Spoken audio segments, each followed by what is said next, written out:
Chapter 47:10. Xiaohua raised his eyebrows. He didn't directly answer Mahavarakana's question, but instead asked, Amitabha, revered one, this happens to be my first question. I want to know why you didn't have time to stop Ananda from killing Yuan Tongtian. Why was there a vision of half of the light of Buddha annihilated? If revered one can understand, maybe I can answer your question.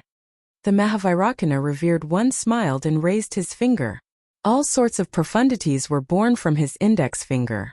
These profundities transformed into boundless Buddha kingdoms and heavenly flowers, which flew towards the Thunder Sound Temple. Layers of marvelous karmic light threads flew out from the gaps between the Buddha fruits and heavenly flowers, sealing off the entire space. Xiaohua was startled. He suddenly stood up with lightning flickering around his body. He said coldly, Mahavarakana, what's the meaning of this? I came here with sincerity. Could it be that you want to fight with me in the Thunder Sound Temple? Do you think you and Dipankara can defeat me and the Mahavarakana revered one? Amitabha.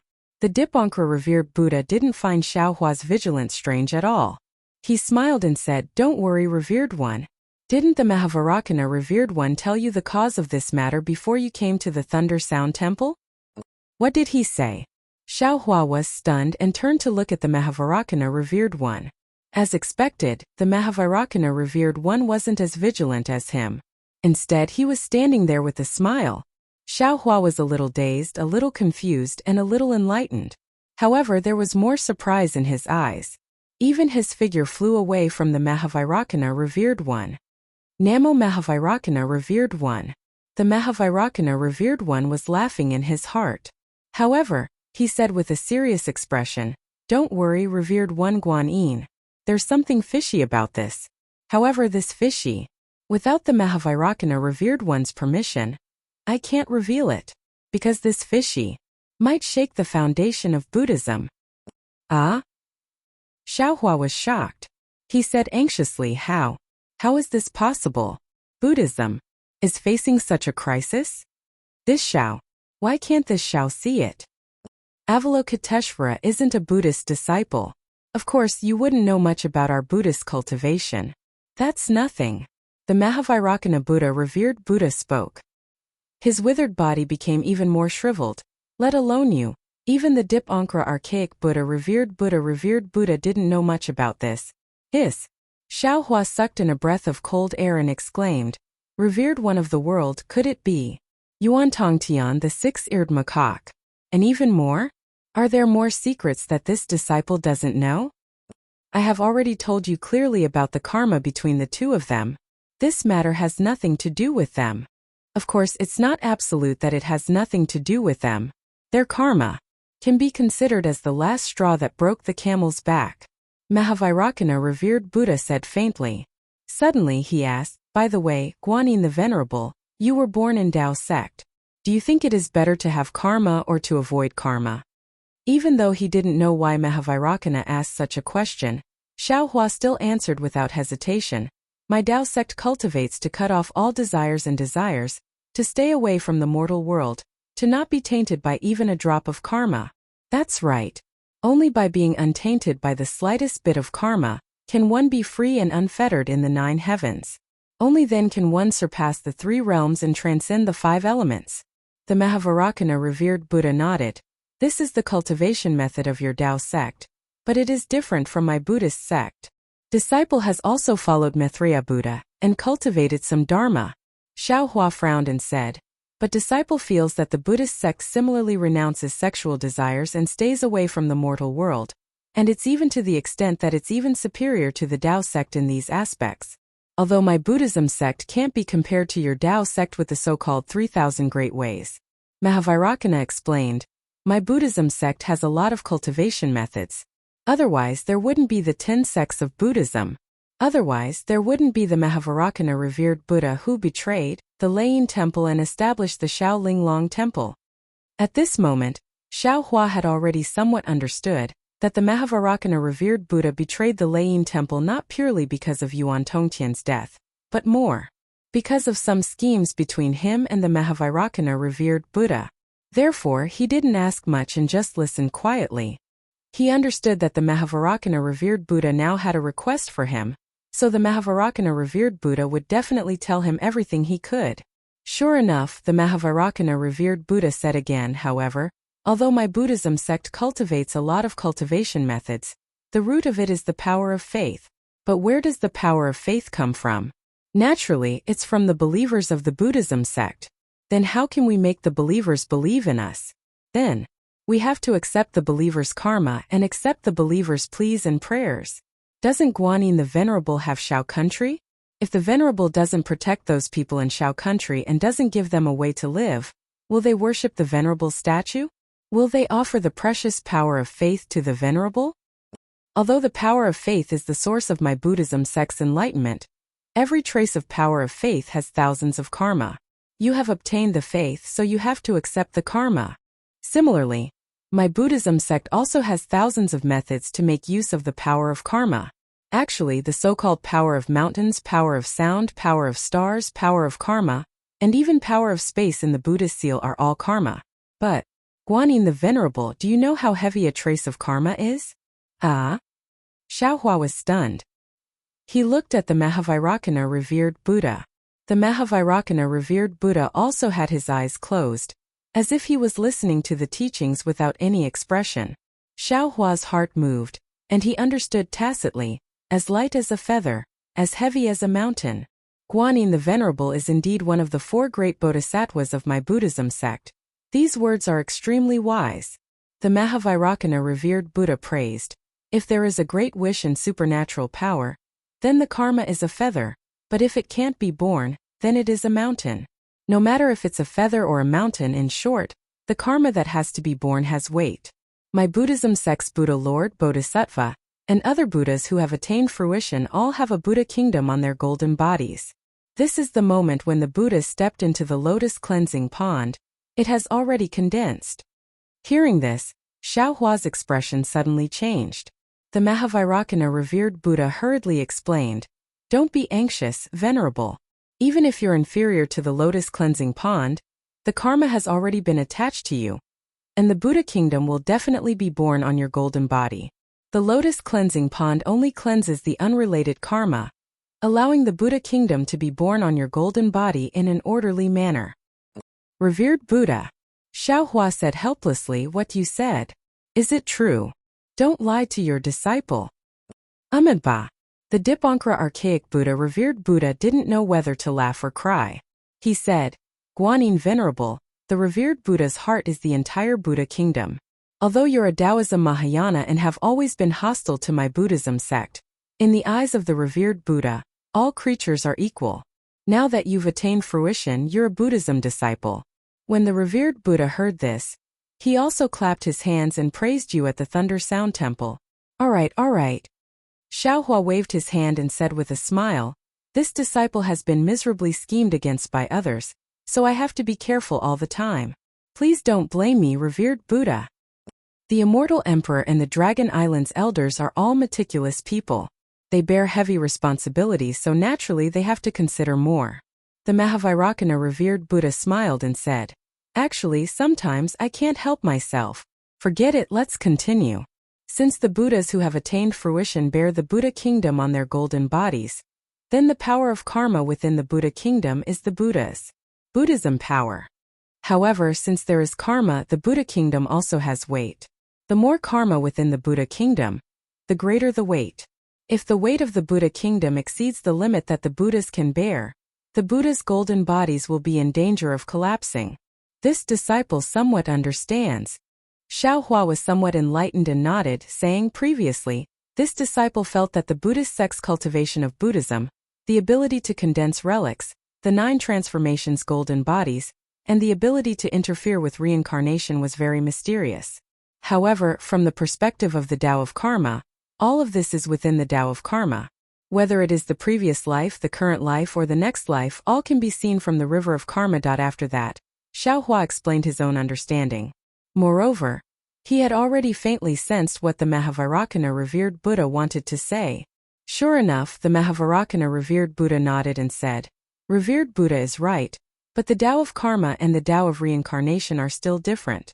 My Buddhist sect's cultivation is definitely not as simple as you think. Even This revered Buddha doesn't dare to say that this revered Buddha is well versed in the various techniques of my Buddhist sect. How is that possible? Xiaohua asked curiously. The revered Buddha is the leader of the Buddhist sect. How can you and I know the secrets of the Buddha kingdom now? The Mahavairakana revered Buddha said very mysteriously. Xiaohua understood. It seemed that although the Mahavairakana revered Buddha was a doppelganger of the 9 transformations, since he fell into the realm of the 4 great continents, not only were his abilities restricted, even his cognition was also compressed. This Mahavairakana revered Buddha was not the complete Mahavairakana revered Buddha. Seeing that Xiaohua was silent, the Mahavairakana revered Buddha said again, my Buddhist sect's arhat can borrow the power of karma to interfere with karma and reincarnation, but just like your Tao sect's cultivators casting spells, there will be a backlash force. When this force is added to the Buddha statue's golden body, it will increase the weight of karma and the weight of the Buddha kingdom. That day, this revered Buddha imprisoned Yuan Tongtian and already interfered with Yuan Tongtian's karma, and Yuan Tongtian was killed by Ananda, which intensified this karma. This karma even involves revered Buddha. Therefore, this revered Buddha's golden body actually collapsed in an instant. How is this possible? Xiaohua was even more shocked. He looked at the Mahavairakana revered Buddha in disbelief and asked curiously, revered Buddha, how much karma can your golden body bear? Revered Buddha, don't you know? Yes, this revered Buddha was also abnormally shocked at that time. The Mahavairakana revered Buddha nodded and said, this revered Buddha controls the Buddhist sect in the Elysium, so naturally, I can bear the karma of the entire Elysium. How could there be signs of my golden body collapsing? Therefore, the moment this revered Buddha's golden body collapsed, this revered Buddha immediately calculated karma. Until now, this revered Buddha was alarmed to discover that the karma of the Elysium has already changed a lot. The weight of the karma of the 3 continents has already surpassed the karma of this revered Buddha's golden body. Chapter 47:11. Who? Xiaohua asked without hesitation. Then, he asked in surprise, revered one of the world, are you suspecting me? Although the 3 continents are huge, and the believers in the Pure Land world are like ants, I can see the karma of everyone. The Mahavairakana revered one did not answer. Instead, he continued, even the elders of the dragon race, the great sage of the great sage hall, the immortal emperor of the immortal palace, and even the masters of the stars and moons. Of course, this is only karma and nothing else. Revered one of the world is too powerful. Xiaohua smiled bitterly. You can even peek at Fairy Xingyu. The Mahavairakana revered one shook his head slightly. Revered one is wrong. I'm not peeking. Anything that involves my Buddhism will have karma. I only see the karma. I'm just joking. Please don't mind me, revered one of the world. Xiaohua hurriedly smiled and said, who do you think it is?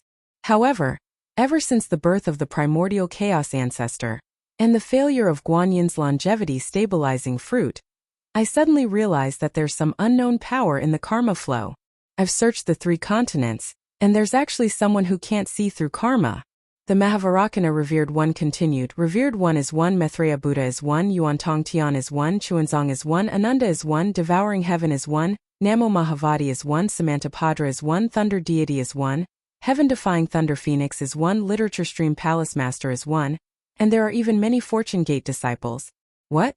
Namo Mahavati Buddha? Xiaohua was even more shocked and almost shouted. He has nothing to do with me.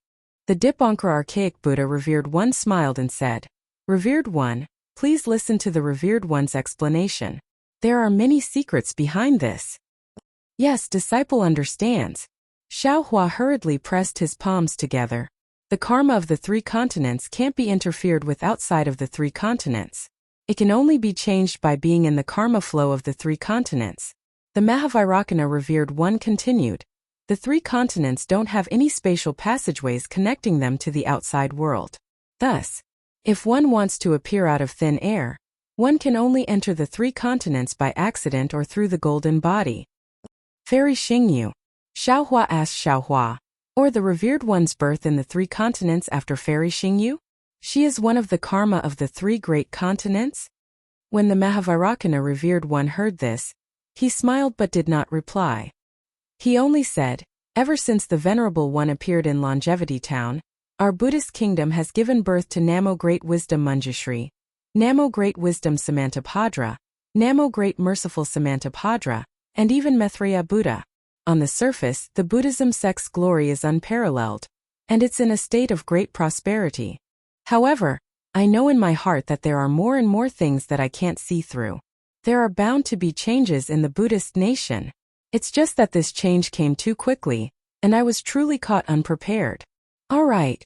Xiao Hua looked at Maitreya Buddha of the World Honored One, and then said calmly to Mahavarakana of the World Honored One, "I presume that the Honored One already knows about what happened when the sutra-seeking extreme bliss ended. Chuanzong, Yuantong Tian, Six-Eared Macaque, and Bodhi were all brought here by me from Dawn Rain Continent. Their karma will be borne by me. Those Fortune Gate disciples. Naturally, they were also disciples' karma. That Namo Great Wisdom Samantabhadra, Heaven-Defying Lightning Phoenix, and the Scholar Palace's master, I don't know. As for the karma change that Honored One mentioned, it might be my doing. After all, I'm also a Taoist Grand Ascension stage cultivator, and I also know the art of divination. I might be able to affect Honored One's karma." "Amitabha, excellent, excellent." Mahavarakana of the World Honored One chanted Buddhist mantras happily. "I'm very happy that Honored One is honest with me. However, your karma is yours and my karma is mine. Although you're a Taoist Grand Ascension stage cultivator, you're not strong enough to change the karma of my Buddhism sect." "Phoenix Sage? The Scholar Palace's master? Namo Great Wisdom Samantabhadra?" Xiao Hua frowned. "It seems like they're the most suspicious." "Not necessarily." Mahavarakana of the World Honored One shook his head. "Ananda, Chuanzong, Devouring Heaven, the Scholar Palace's master, Phoenix Sage, and the Fortune Gate's disciples. Their karma is unclear and they aren't strong enough to change the karma, especially when I'm not aware of it." "Who is it?" Xiao Hua felt that it was difficult for him to make up a lie when facing the Mahavarakana of the World Honored One who could see through the karma of the 3 continents. "I don't know who it is." Mahavarakana of the World Honored One still shook his head, but he immediately said with certainty, however, "I know that the person who changed the karma must be from the Sacred Light World." "I'm going to faint." Xiao Hua face-bombed. "Why is there another Sacred Light World? What kind of world is the Sacred Light World? Didn't you say that the 3 continents have no passageways to other worlds?" "Honored One, you don't know about the Sacred Light World?" The Dipankara archaic Buddha stared at Xiao Hua in disbelief. Xiao Hua nodded. "I really don't know. I'm only from the Dawn Rain Continent." "As for the Dawn Rain Continent, forget it. I'll wait for you to finish before explaining. The Sacred Light World is a higher world, and it's the archenemy of my Buddha kingdom." Mahavarakana of the World Honored One explained, "The Sacred Light World's cultivation method is similar to my Buddha kingdom's. They both use faith as the foundation and karma as the means. However, their karma is a little different. All their causes come from the Holy Father, all their effects come from the Holy Son, and all their karma comes from the Holy Spirit. The Holy Father, the Holy Son, and the Holy Spirit. The 3 of them are the ruler of the Sacred Light World. Under the 3 holy saints there are angels and apostles, holy temples, saintesses, holy artifacts, and so on. Angels are divided into preaching, dispelling, and fighting. There's a saying of 3 levels and 9 ranks. The upper 3 levels are the holy angels, which are blazing angels, wisdom angels, and throne angels. The middle 3 levels are the holy sons, which are master angels, strength angels, and energy angels. The lower 3 levels are the holy spirits, which are angels of authority, archangels, and angels. The Mahavarakana of the World Honored One didn't describe much about the Sacred Light World, nor did he explain it in detail. However, Xiao Hua frowned even more. He didn't expect that other than Taoism, Confucianism, Buddhism, the demon race, and the dragon race, there was another Sacred Light World whose strength was comparable to the Buddha kingdom. Of course, it only lasted for a moment. Xiao Hua couldn't help but laugh. Since there was the Red Ocean domain where the Rainbow Sea God Seashell came from, and the 10,000 Demon domain where Little White came from, why couldn't there be another Sacred Light World? After all, there were too many realms in this world, and there were even many lost realms. I thought that the cultivation method of the Holy Light Realm was similar to that of the Buddhist sect. They both relied on faith. Therefore, The Holy Light Realm and the Buddhist kingdom were mortal enemies. The two realms were constantly at war. Mercy appeared on Mahavairocana's face. And this war is actually not what the Buddha Lord and the Saint Ruler wanted. It's only because of their different beliefs and beliefs. Xiaohua rubbed his nose and said with a bitter smile, "In that case, the revered one of the world suspects that there are angels from the Holy Light Realm who use the Buddhist kingdom's passageway to infiltrate the three continents." Indeed, the Mahavairocana revered Buddha nodded, because whether it is the Arhat of the Buddhist sect borrowing the holy light of the Holy Light world, or the angels of the Holy Light world borrowing the holy light of the Buddhist kingdom, they can perfectly conceal themselves and not be easily discovered by others. Furthermore, due to the war between the Holy Light Realm and the Buddhist kingdom, many Buddhist and Holy Light passageways were affected. Our Layin Temple still hasn't received any news from the Buddhist kingdom for a long time. It's very likely that the Holy Light Realm is using this opportunity to send angels to infiltrate our Layin Temple.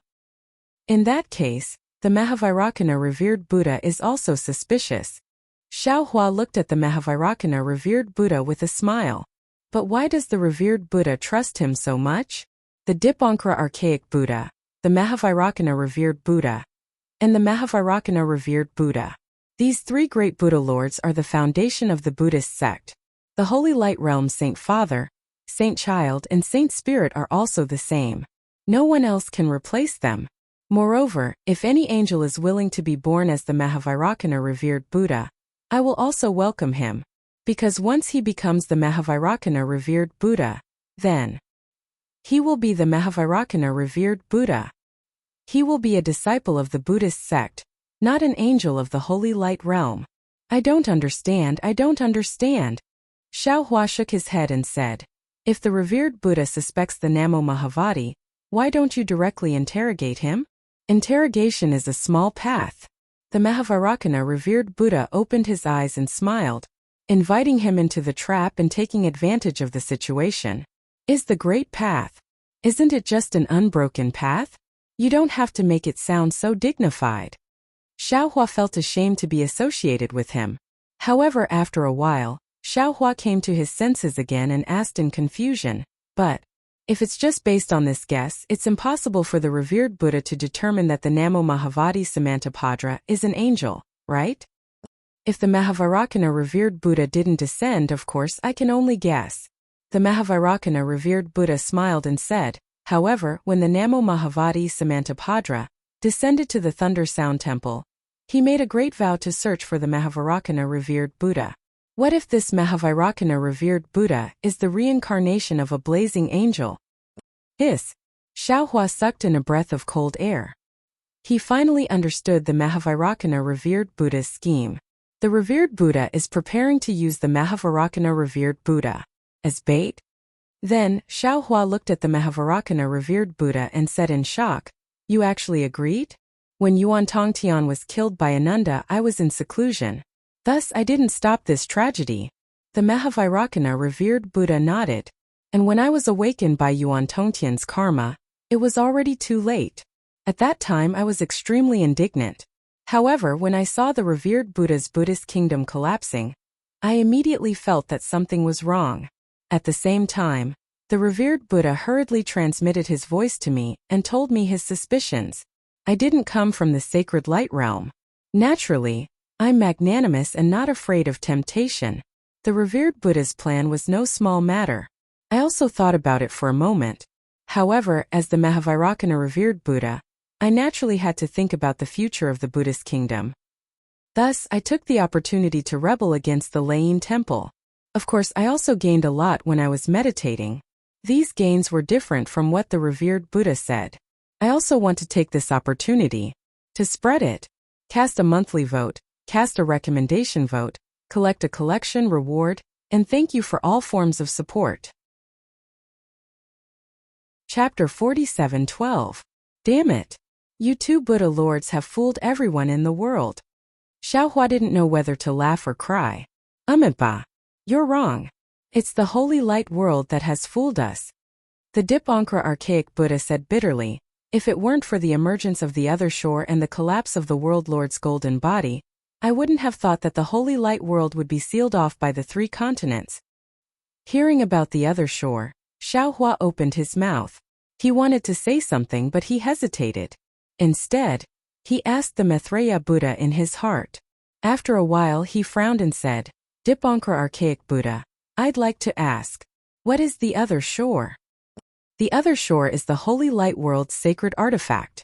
The Dipankara Archaic Buddha answered, from the perspective of mortals, this sacred artifact can open a rainbow bridge that crosses the sea of bitterness and leads to the other shore of nirvana. Xiaohua rubbed his nose and said, why does this other shore sound like a Buddhist artifact? The Buddha Fruit's Buddhist artifact is similar to the Holy Light World's sacred artifact. The Dipankara Archaic Buddha answered, if it weren't for us Buddha lords, the other Buddhas wouldn't be able to tell the difference. When the other shore appeared, the Immortal Palace and the Thunder Temple were in a terrible state. The 100 schools of thought instigated the Immortal Palace to wage war against the Thunder Temple. Many guardian heavenly kings who didn't know the truth also headed to the buried immortal continent to protect us. When the Holy Light World's sacred artifact appeared, the Immortal Emperor and I were both shocked. However, Samantabhadra Bodhisattva was also listening to the Thunder Temple's lecture at that time. This matter had nothing to do with him. The Maitreya Buddha continued, however, because of this, I'm even more afraid that the Holy Light World is still hidden in the 3 continents. Cough cough. Xiaohua coughed and said, you don't have to test it anymore. The other shore is with me. Do you need me to take it out? Boom. In an instant the entire Thunderclap Temple shone brightly. Countless Buddhist kingdoms were annihilated. Countless karmic forces enveloped Xiaohua and the other 3 supremes like waves. An unprecedented sense of danger appeared in Xiaohua's heart. A force that could destroy the heavens and earth quietly emerged within the Thunderclap Temple. Swoosh. The Maitreya Buddha didn't say anything. He took out the wonderful tree of 7 treasures and looked at the Mahavairakana Buddha indifferently. It seems that, even now, the revered one of the world still doesn't believe this Xiaohua didn't dare to be negligent. Lightning flickered around his body as he coldly looked at the 2 Buddha lords and said, the Dipankara Archaic Buddha World Lord spoke before the Mahavairakana World Lord could. Lord, if you want the World Lord to trust you, take out Paramitha and hand it over to him. You're a Taoist Mahayana realm cultivator, so it's useless even if you take the Paramitha. Randang, do you think I'm a child? Xiaohua mocked him. Do you think I'll give you Higan just for your so-called trust? Who do you think you are? Your trust. This Xiao doesn't care for it. If it wasn't for the matter of the world-destroying ephemera, I wouldn't have come to Thunder Sound Temple at all. Mahavairakana, let me ask you. Do you know that the 3 continents and the Dawn Rain continent were originally on the same plane? They were originally called the 4 Great Continents, but because of the immortal realm, the Dawn Rain continent was separated from the 3 continents. Is there an immortal array in between? What? For great continents? Immortal array? The Dipankara Archaic Buddha World Lord was shocked. How is this possible? Amitabha. The Mahavairakana World Lord chanted Buddha's name with an uncertain expression. However, he still shook his head and said, this is an ancient secret. I don't know. What a waste. Why would this Xiao waste my time with you? Seeing that the Mahavairakana World Lord didn't know, Xiaohua immediately moved and waved his hand at the Mahavairakana World Lord, saying, World Lord, let's go. Seeing this, the Mahavairakana World Lord didn't say anything and raised his 7 wonders tree, brushing it towards the flame-like 1,000 layers of Buddha lights. Sigh. Seeing the treasured lights of the 7 wonders tree rolling back all the Buddha lights, the Mahavairakana World Lord sighed. But then, along with the Buddha's name, the rolling Buddha lights quietly disappeared, and the world-destroying aura also dissipated like smoke. What? Xiaohua looked at the Mahavairakana World Lord and said coldly, have you thought it through? Are you ready to trust this Xiao? Amitabha. The Mahavairakana World Lord put his palms together and said, I don't trust you, but the Mahavairakana World Lord. I think that his choice is right. World Lord. The Dipankara World Lord was still worried and said in a low voice, we have been planning for so long. This Xiaohua. He might be someone from the Holy Light World. I have my own plans. The Mahavairakana World Lord replied calmly. Then, should this Xiao take out the Paramitha realm for you to see? Xiaohua looked at the Dipankara World Lord with a mocking smile. No need. The Mahavairakana world lord waved his hand and said, "Once the Permitha realm aura is released, all my previous plans will be exposed. The holy light world angel hiding in the dark will definitely notice it." At this point it seems that we have nothing to talk about. Xiaohua didn't appreciate the Mahavairakana world lord's compromise at all. He said calmly, "Your Buddhism sect is playing with the holy light world angel, and this Xiao is still thinking about how to break the immortal formation. We have nothing to talk about. This Xiao is leaving. Mahavairakana world lord. You should return to the small exquisite temple, and see if you can catch the tail of that angel. Don't be anxious, venerable." The Mahavairakana world lord smiled and said, "What is the world exterminating mayfly you mentioned just now? What's with the immortal formation?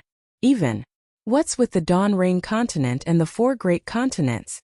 Xiaohua rolled his eyes and said calmly, "Previously, this Xiao wanted to say it, but you turned hostile.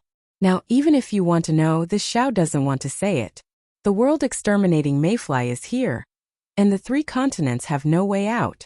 My fortune gate, your Buddhism sect, and his small exquisite temple.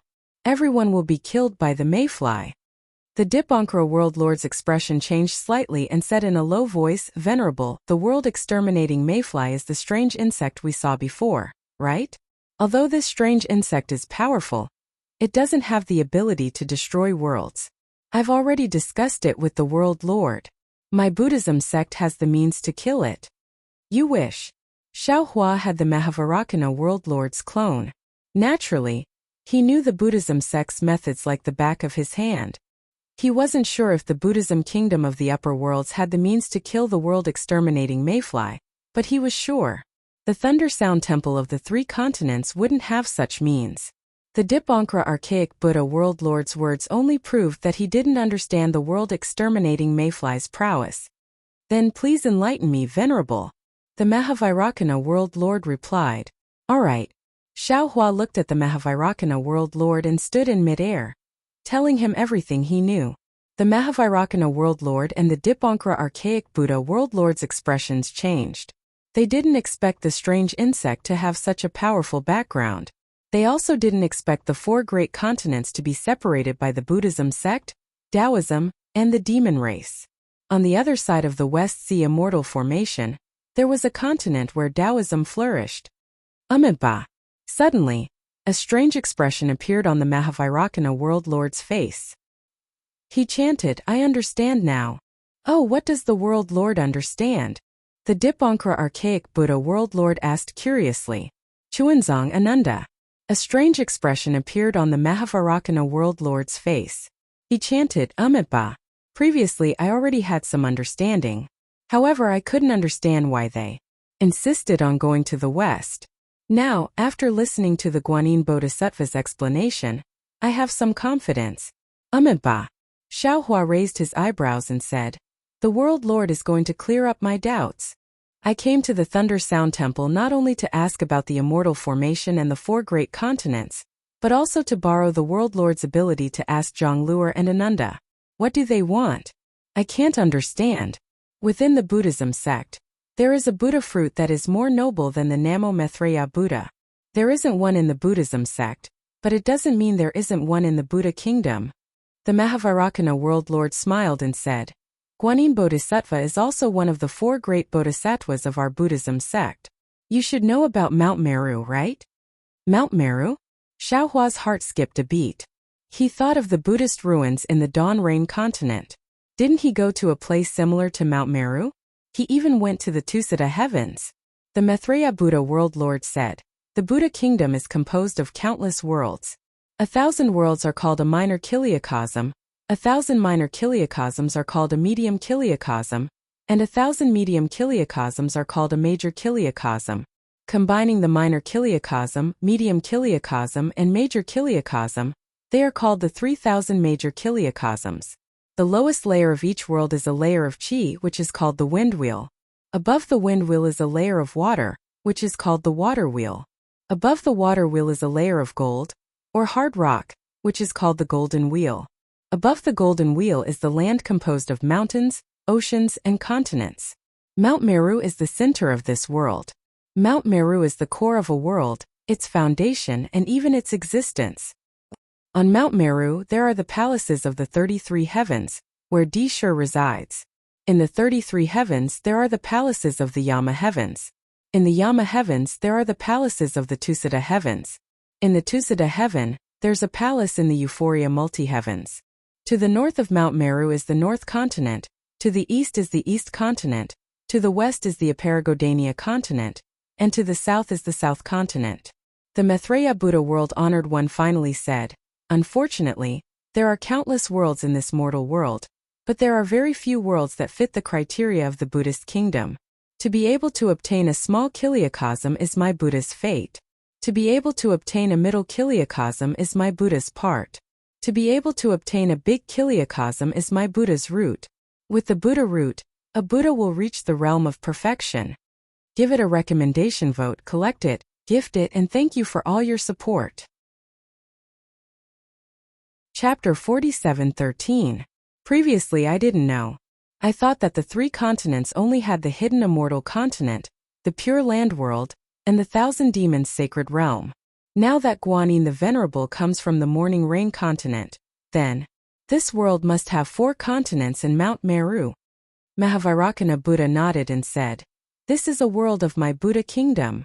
Motherfucker, I knew it. This interface is definitely not simple." Xiaohua pondered in his heart, but then he asked curiously, "If Mount Meru is on the Dawn Rain continent, then Zhongluer, Shakyamuni Buddha." The Mahavairakana revered Buddha only uttered these 5 words before he immediately shut his mouth. Ah! Xiaohua looked as if he was struck by lightning and almost jumped up. "What did you say? Shakyamuni Buddha? How is this possible? Shakyamuni Buddha is not the Buddhist kingdom. The Buddha kingdom is a world. Nothing is impossible." Mahavairakana revered Buddha stopped Xiaohua's words and said faintly, "There are Buddhas and devils on Mount Meru. There are Buddhas and Taoists in the 4 great continents. It doesn't matter if there is another Shakyamuni Buddha." Moreover, the Venerable One thought about it. If it wasn't for Shakyamuni Buddha, how could he have given up the Buddha fruit of Maitreya Buddha, the world supreme? That traitor Ananda actually followed him to seek sutras? Don't forget that Ananda is a 6-eared macaque in this life. He knows about creation and understands yin and yang. Perhaps he has already seen through something. Hearing the faint tone of Mahavairakana's revered one, Xiaohua's heart trembled. His tone was also unkind as he warned, "I don't care what lure was in his previous life, and I don't care who he is in the future. However, he is my nephew in this life. If you dare to have any ideas about him and stop him from seeking scriptures in the West, I will be the first to come after you. I will also be the first to come after the Buddhist sect."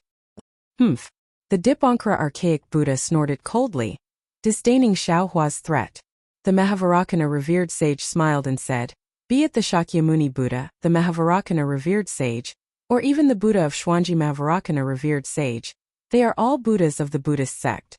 Even when Ananda blamed me that day, I couldn't bear to abandon him, not to mention that Chuanzong is sincerely praying to Buddha. How can I stop him?" "What if Zhongluer is the angel of the holy light realm?" Xiaohua asked faintly. "Don't forget that Zhongluer didn't come to Leiyin Temple, and didn't enter the lotus cleansing pool because she was afraid of exposing herself. Shakyamuni Buddha. How can an angel obtain it?" The Mahavairakana revered one laughed. "If he was an angel of the holy light realm, I would have been overjoyed. As for the lotus cleansing pond, the holy light realm also has a holy water pond. All angels are born from the holy water pond. The holy water pond is similar to the lotus cleansing pond. The lotus cleansing pond cannot distinguish between high-level angels. Disciple obtained the Paramitha in the Dawn Rain continent." Xiaohua thought for a moment and said, "It's also possible that the angel is in the Dawn Rain continent. This is not something that I can know." The Mahavairakana revered Buddha hesitated for a moment and said, "However, if that angel isn't in the 3 continents, he can't change the karma of the Pure Land world. The revered one of the world's words make sense." Xiaohua rubbed his chin and said thoughtfully, "Even the revered one of the world can't interfere with the karma of the Dawn Rain continent through the immortal formation. Presumably, that so-called angel can't at this point." Xiaohua asked unwillingly, "That's not right. the revered one of the world. Since it's the Buddha formation of the Buddhist sect, you are the Buddha of all Buddhas. How can you not know? The Buddha formation's arrangement may have been before or after I came to the Pure Land world. The Mahavairakana revered one replied, if it was before, I naturally wouldn't know. But even after that, my memory may be erased. The Buddhist kingdom or the world, everything is possible. 9 transformations golden body. Xiaohua sighed. There are advantages and disadvantages. Amitabha. Yes, interfering with karma and meddling with reincarnation is undoubtedly a supreme ability. But the price to pay is also great. Sometimes it's so great that it exceeds the imagination of all the Buddha masters. The Mahavairakana revered one sighed. The Layin temple was silent. After a while, Xiaohua put his palms together and said, Amitabha, disciple came to the Layin temple mainly for the world-exterminating strange insect, but I didn't expect. Disciple actually knows so many secrets of the Buddhist kingdom. Of course, disciple also thanks the 2 Buddha masters for their trust in disciple. However, disciple also wants to remind the 3 Buddha masters that whether it's the angel of the holy light world or the Shakyamuni Buddha of the Buddhist kingdom, they are not as important as the world-exterminating mayfly. If we can't find a way to break the immortal formation, the Buddhist kingdom will be destroyed. The 3 continents, the 3 rivers and the 4 seas, billions of living beings will turn into nothingness. Amitabha. I understand. The Mahavairakana revered one laughed. Guanyin the Venerable risked his life to come to my Layin temple to send a message. How can I not know the importance of the matter? Only a cultivator like Guanyin the Venerable, who cares about billions of living beings in his heart, is the true Buddhist bodhisattva. My Buddhist choice is correct. Amitabha, disciple will take his leave. Xiaohua put his palms together. Revered one, disciple will also take his leave. The Mahavairakana revered one also saluted. After the Mahavairakana revered one and the Dipankara archaic Buddha revered one saluted back, the Buddhist lights in the entire Layin temple slowly dissipated, and the great hall's door appeared once again. After exiting the Layin temple, Xiaohua used the Mahavairakana revered one's ability to reveal himself in the sky near the great snowy mountain. However, Xiaohua didn't leave in a hurry. Instead, he frowned and looked at the snowy mountain peak. He asked curiously, revered one, do you think the Mahavairakana revered one's words can be trusted? Will there be any problems with him? Or has he already turned into a devil? The Mahavairakana revered one shook his head and said, I don't know. All right then. Xiaohua smiled and said, you can accompany the Mahavairakana revered one to slowly play infernal affairs. I still have to. At this point, Xiaohua was short of breath again. Among the 4 great sacred grounds, he had been to the Dragon Island, the Great Sage Hall, and the Layin Temple. Currently, he only hadn't visited the Immortal Palace. However, he understood that the Immortal Palace didn't involve immortal formations. The possibility of there being records of immortal formations within was extremely low. After all, even the 2 Pure Palaces master didn't know that the Dawn Rain continent his clone reincarnated into was the same as the 3 continents. What could an immortal emperor know? In other words, the records of immortal formations on the 3 continents had long been sealed and destroyed after the formation was set up. Until now, no one would know about this matter anymore. If Xiaohua wanted to find a way to break the formation, it would be harder than ascending to the heavens. The Mahavairakana revered one naturally understood the misery in Xiaohua's heart. He put his palms together and said, Namo Mahavairakana revered one, do your best and leave it to the heavens. As cultivators who have the ability to protect the world, we must fight until the very last moment. We can't let the world suffer. I can't die yet. Xiaohua squinted his eyes and said, even if the 3 continents are completely destroyed by the strange insects in the end, I still have to think of a way to escape, because I must send the billions of lives on the 3 continents back into the cycle of reincarnation. The Mahavairakana revered one didn't know that all the lives killed by the world-exterminating mayflies couldn't enter the cycle of reincarnation. Xiaohua's heart was in a mess at this moment, so he didn't tell him. The Mahavairakana revered one just nodded casually and said, rest assured, fellow immortal. At that time it won't be just you, there will also be all of us. Good. Xiaohua smiled and nodded. We agree to fight until the very last moment. Namo Mahavairakana revered one. The Mahavairakana revered one smiled and nodded. That's for sure. Soon after, the Mahavairakana revered one returned to the exquisite temple. Xiaohua stood high in the sky, pondering where to go. Through the teleportation formation in the snowy mountain, he could directly return to the soaring Dragon Mountain range or head to the Thousand Demons sacred realm. If he flew to the South Sea, he could use the teleportation formation in the South Sea Dragon Palace to head to the West Sea Dragon Palace. Now the situation seemed to have reached a dead end. Xiaohua's thoughts of returning to the Dawn Rain continent had been completely crushed. Therefore, Xiaohua stood at the top of the snowy mountain, suddenly without a goal. He had a feeling of looking around blankly. Where should I go? The West Sea? The soaring Dragon Mountain range? Xiaohua, who was already a Taoist Mahayana realm expert and the supreme expert of the human race, suddenly without a goal, he was like a headless fly. Faced with only two choices, he actually didn't know which one to choose. In contrast to this kind of blankness, there was a heavy weight in his heart. Even the golden body of Namo Mahavairakana revered one couldn't bear the weight of the sorrow in his heart. The sorrow for the billions of living beings, the sorrow for this Buddhist kingdom. After standing for a whole cup of tea's time, Xiaohua finally came back to his senses. He waved his hand and invited Princess Zixia out of the Shanhua continent. Princess Zixia glanced at Xiaohua with a shocked expression and said anxiously, "Xiaohua, what happened to you?" "Me? I'm fine." Xiaohua touched his head and face in puzzlement and asked curiously, "What happened to me?" "You." Looking at Xiaohua's soulless expression and the forced smile on his face, Princess Zixia only said one word, but she immediately understood something. She flew over, gently pulled Xiaohua's hand, and placed it on her cheek. She said in a low voice, "Xiaohua, don't be afraid. Even if the world is destroyed, even if this world completely disappears, I will still be with you. You are my only love in this life." Feeling the smoothness of Princess Zixia's face, as well as the scalding heat that followed, Xiaohua's eyes slightly changed. He secretly activated a secret technique and calmed his mind. Alas, what will come will still come.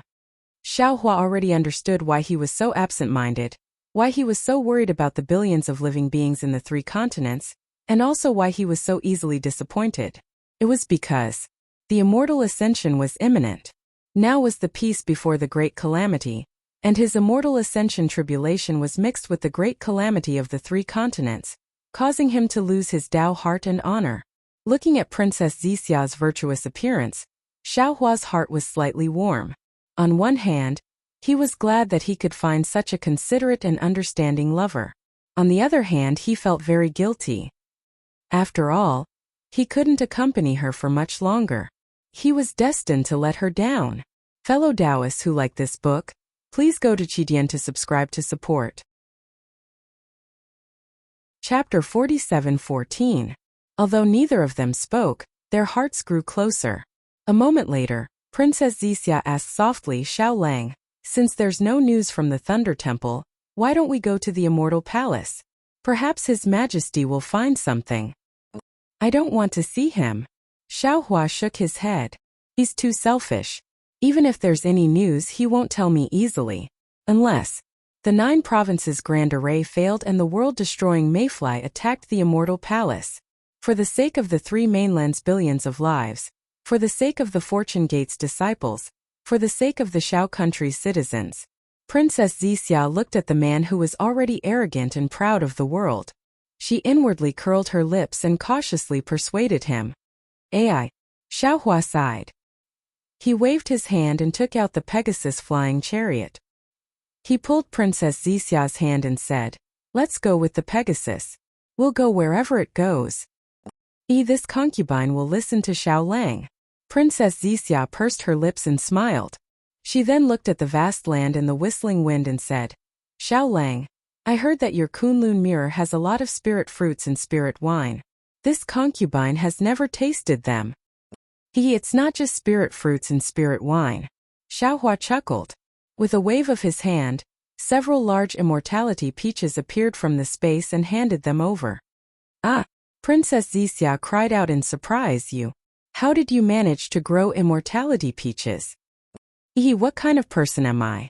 Xiaohua proudly said, I Xiaohua am a cultivator who doesn't know how to give birth to a child. It's fine. Princess Zixia pursed her lips and smiled. This concubine will take care of it. I don't need you. Seeing Princess Zixia blushing like a peach, Xiaohua smiled and kissed Princess Zixia's forehead. He smiled and said, then I'll have to trouble your highness in the future. Then it's time to nourish myself. Princess Zixia nodded solemnly. She picked up a peach and took a small bite. Then she exclaimed, Xiaolang, why is your peach so sweet, compared to mother's? As she spoke, Princess Zixia seemed to have thought of something. She hastily covered her mouth with her hand, and her large eyes darted around as if she was afraid that the Empress would hear her. Don't be impatient. Xiaohua seemed to have thought of something. With a wave of his hand, he took out a few jade pots and jade cups and handed them to Princess Zixia. This is spirit wine brewed from immortal peaches. Try it. Wow. Princess Zixia was overjoyed. She cried out, wine brewed with immortal peaches? Xiaolang, you're definitely the first one in the 3 continents. As she spoke, Princess Zixia picked up the jade pot and poured out a cup of dark green spiritual wine. Then, she placed it under her nose and lightly sniffed it. After that, she closed her eyes and appeared to be intoxicated. After she carefully finished drinking the fine wine, she clapped her hands and said, this wine should only exist in the heavens. I wonder when it will descend to the mortal world. Haha. Xiaohua laughed loudly. He seemed to have said this in the meteor belt in the Star Moon Palace. He didn't expect Princess Zixia to be so telepathic with him and actually use it here. Xiaolang, quickly come and try it. Princess Zixia handed another cup of spirit wine to Xiaohua as if she was presenting a treasure. This spirit wine is really rare in the world. Xiaohua was in a difficult position. He looked at the dark green wine and said, I don't really like to drink wine. Princess Zixia tilted her head and pouted. That was in the past. Now, I like it, so you have to accompany me. Otherwise, I won't be your princess. Okay. Then I'll risk my life to accompany you. Xiaohua also smiled heroically. He took the jade cup and drank it in one gulp. As the spirit wine entered his mouth, an indescribable fragrance emerged from his mouth and nose. It was like a clear spring that cleansed his body and mind, washing away all inappropriate thoughts. Wonderful. Xiaohua couldn't help but praise. He poured another cup of spirit wine from the jade pot and took a sip. Seeing that Xiaohua was happy, Princess Zixia's heart also relaxed. She handed the peach of immortality to Xiaohua and said, Xiaolang, you should also try this in the next few days. There was a sense of harmony. Princess Zixia accompanied Xiaohua and took advantage of the heavenly horse-flying chariot flying across the sky. Princess Zixia would either point out the mountains and rivers, tell Xiaohua about some Buddhist classics, or take out musical instruments to play for Xiaohua. Or she would drink spirit wine with Xiaohua and carefully taste spirit fruits. This allowed Xiaohua's tired heart to slowly recover, and also allowed his Tao heart to become more orderly. On this day, the sun rose from the east. The brilliant light rushed from the horizon and sprinkled on Xiaohua's body. Xiaohua slowly stood up from the flying chariot. His eyes were bright and full of expression as he looked at the morning sun. A kind of aura soared straight into the sky. After the earth, fire, wind, and lightning energy rushed out of the big hole, they quickly returned to Xiaohua's body. Xiaohua once again stood upright like a mountain. Princess Zixia had a smile on her face. She knew that the indomitable man she was familiar with had returned. A short rest allowed him to have a stronger ability to shoulder the burden of the 3 continents. Accompanying such a man is the dream of many women. Princess Zixia's eyes were somewhat blurred as she secretly felt happy. My princess, your highness. Xiaohua suddenly turned his head and whispered, where are we going now? This concubine will follow Xiaolang. Xiaolang, please make a decision. Princess Zixia smiled and softly replied, the immortal palace is now preparing to set up the great array of the 9 regions. His Majesty is definitely the most important one. We are not in a hurry to go to the immortal palace. Xiaohua already had a plan.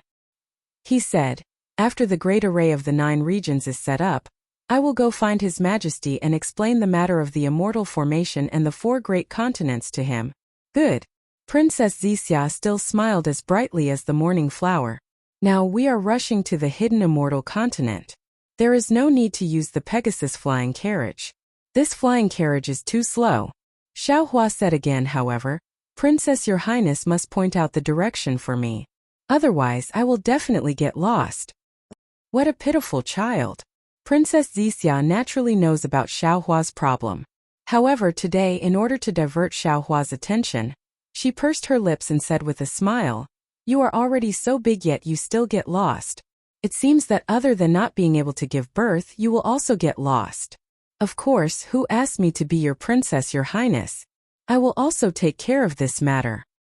Great.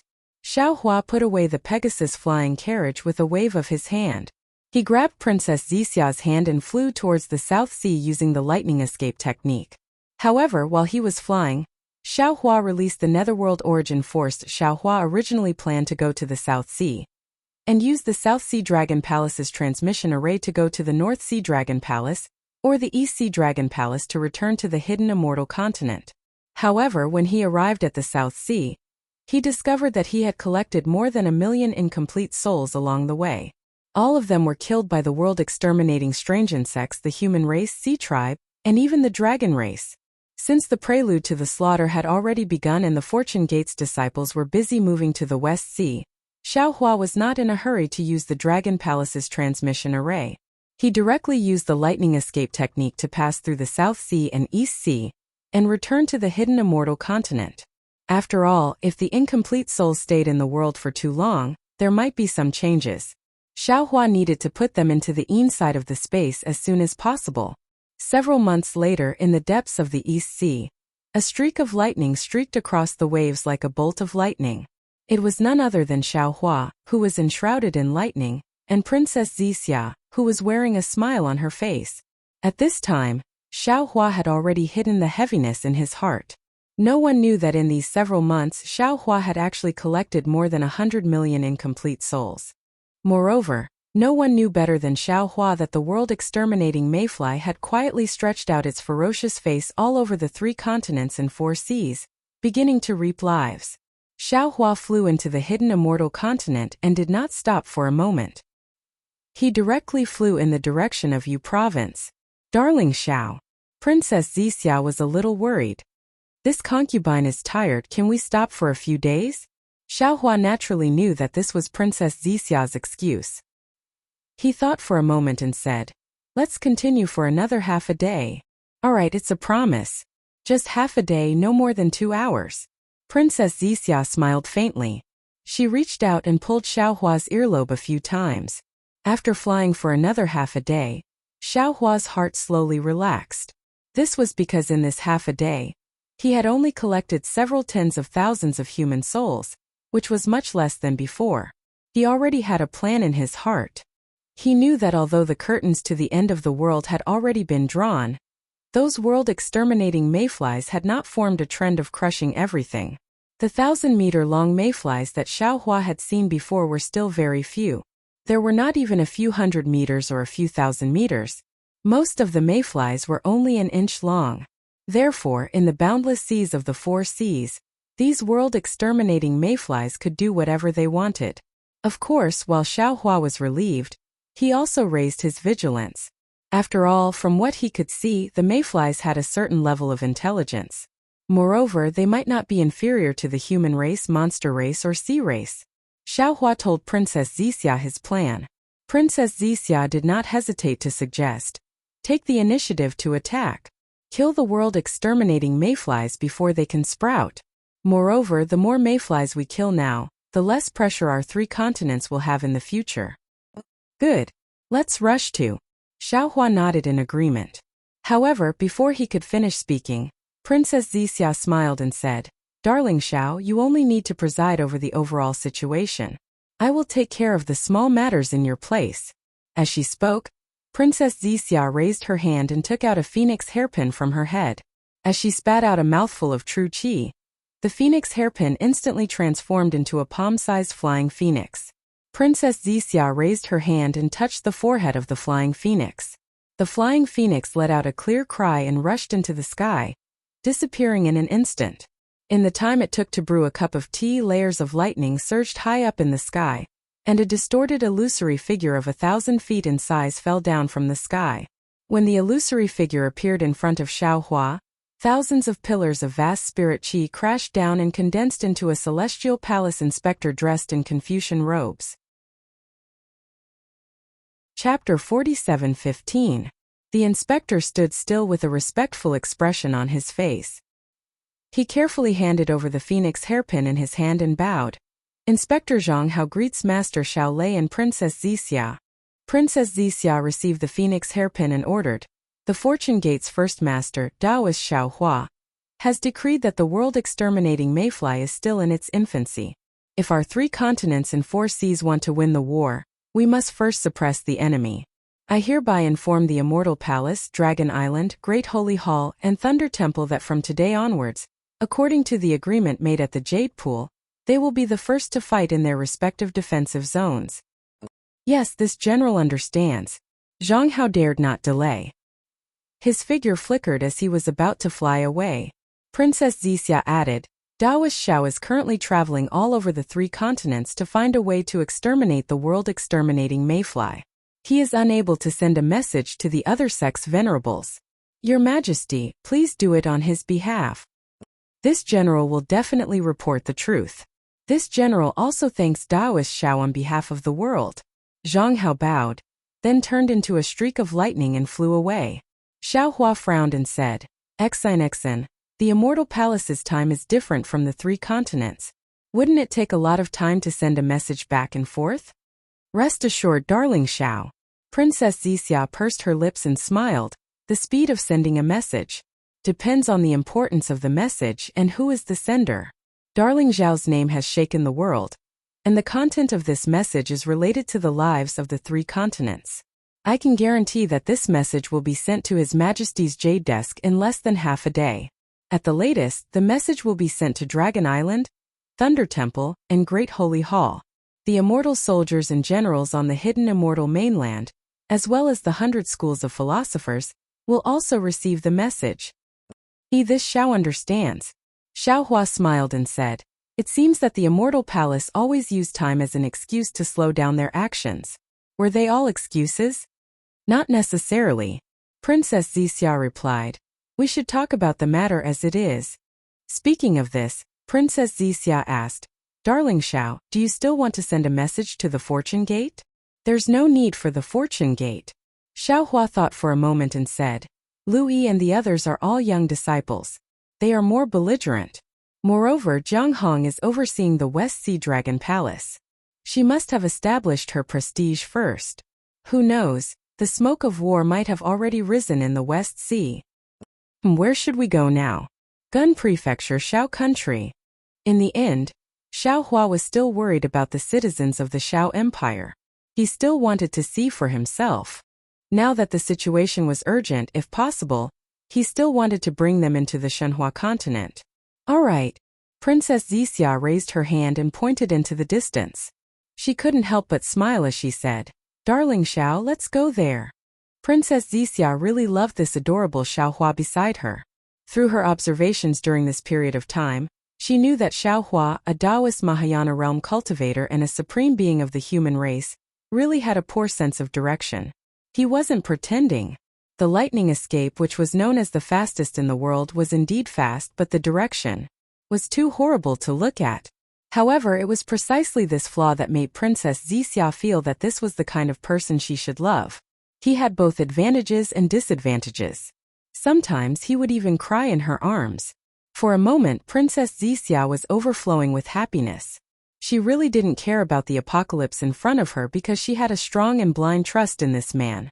She firmly believed that this man she loved deeply, this man who couldn't give birth and was a grandmaster in everything else, would definitely be able to save the lives of the 3 mainlands from this crisis. Xiaohua naturally saw the deep love in Princess Zixia's eyes. However, he was even more sensitive to the faint smile on Princess Zixia's lips. He blushed slightly and said embarrassedly, "Oh, I forgot to tell you. Other than giving birth, cough, and finding directions, I can't do it." "It's okay." Princess Zixia smiled sweetly and said, "Darling Xiao has no eyes, so I am Darling Xiao's eyes."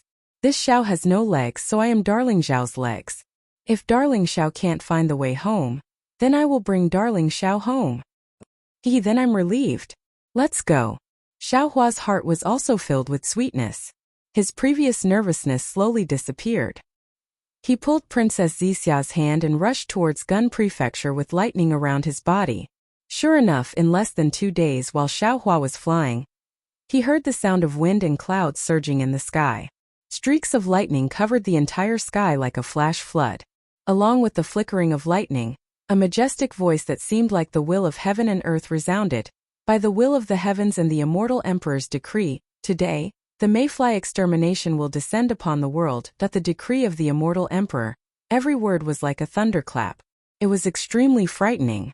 The entire hidden immortal continent seemed to be shrouded by this voice.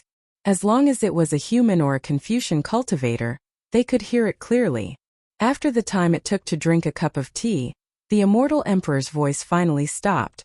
The dark clouds and lightning that filled the sky also gradually dispersed, revealing the clear sky and the blazing sun in the sky. Good. Xiao Hua smiled and said, His Majesty can be considered to be swift and decisive this time. He didn't slack off. Princess Zixia hesitated for a moment, then probed, actually, as far as I know, His Majesty can be considered a diligent and good immortal emperor. However, he is too rigid and cares too much about his face in many places. Moreover, in the immortal palace, public and private matters sometimes can't be separated clearly. Xiao Hua knew that Princess Zixia wanted to ease the tension between him and immortal Emperor Go Chan. He smiled and tightly grasped Princess Zixia's hand, saying, Don't worry, my princess. For your sake, I won't make things too difficult for him. Since ancient times, Confucians and Taoists have been at odds. Now your fortune gate can create a new world. It really isn't easy. Princess Zixia was still somewhat worried. But this is only on the surface. Our Confucian cultivators have been in charge of the hidden immortal continent for who knows how many years. The Confucian cultivators have been in conflict with the Taoist sect since ancient times. It's only because the 4 great clans are dissatisfied with the military that the Confucian cultivators haven't really made a move against the Taoist sect. This time, regardless of the outcome of the world-exterminating ephemera disaster, your Taoist sect's future is worrying. Xiao Hua nodded, indicating that he understood. The world-exterminating ephemera disaster was unavoidable, so there was no need to mention anything. However, if the world-exterminating ephemera disaster was avoided, whether it was the Confucian cultivators, Buddhist sect, or the demonic beast race, they would definitely be unprecedentedly united. The Fortune Gate's disciples would also suffer heavy losses in the world-exterminating ephemera battle. Under such circumstances, the iron-willed immortal emperor would absolutely not care about what the Fortune Gate had done before. He would definitely unite with the 4 great clans to raise his butcher's knife against the Fortune Gate. Of course, it couldn't be ruled out that the Fortune Gate could integrate with the Confucian cultivators in the world-exterminating war, forming a noble friendship in war, and laying a solid foundation for future peaceful coexistence. Of course, Xiao Hua understood that Princess Zixia's thoughts were the thoughts of ordinary people. It was the thoughts of all the cultivators of the 3 continents who didn't know about Xiao Hua's secret. Other than Xiao Hua, who couldn't give birth and couldn't recognize directions, was he an ordinary person? Not to mention how many people would fall in the world-exterminating war, how many souls would be collected by Xiao Hua's space, and how many talented Fortune Gate disciples would be born on the Shanhua continent. However, with the current Fortune Gate disciples on the Shanhua continent, Xiao Hua wouldn't be afraid of the Confucian cultivators and Buddhist sect who had experienced the baptism of war. Not to mention the demonic beast race's #1 great sage, one of the Buddhist sect's 3 great Buddhist lords, Maitreya Buddha of the world, and the Immortal Palace's Scholar Palace's Master of Literature, were all Xiao Hua's avatars. Of course, Xiao Hua wouldn't tell Princess Zixia his true thoughts. He wouldn't make things difficult for Princess Zixia, and he wouldn't let Princess Zixia fall into injustice. He nodded and said, I have considered your thoughts, but don't worry, as long as I'm on the 3 continents, no one can bully my Fortune Gate's disciples. If anyone dares to touch a finger, I will cut off one of their arms. Darling Xiao is so domineering. Princess Zixia gave him a thumbs up and praised. Xiao Hua didn't know whether to laugh or cry, faint. What kind of domineering is this? His Majesty's command, the whole world prostrates, that's domineering. This concubine likes darling Zhao's domineering attitude. I don't like other people's domineering attitude. Princess Zixia blinked her eyes and replied. Hearing Princess Zixia refer to the immortal emperor as someone else, Xiaohua's heart warmed, and he felt as if the whole world was covered in a layer of light. However, before he could speak, waves of inexplicable fluctuations surged out from the distant horizon and rushed into the heavens and earth. Although these fluctuations were very faint and strange, they were like sharp swords that pierced through Xiaohua's heart. These fluctuations were released when the world-exterminating ephemera swarms attacked. Not good. Xiaohua's expression changed, and he hurriedly released his divine sense. However, when he saw the situation in front of him, a cold sneer appeared on his face. What's wrong? Seeing Xiaohua's expression change, Princess Zixia also hurriedly released her golden pupils. Unfortunately, the range of her divine sense couldn't compare to Xiaohua's. Therefore, she withdrew her golden pupils and hurriedly asked Xiaohua. It was also at this time that Princess Zixia saw the cold sneer on Xiaohua's face. Duanmu family?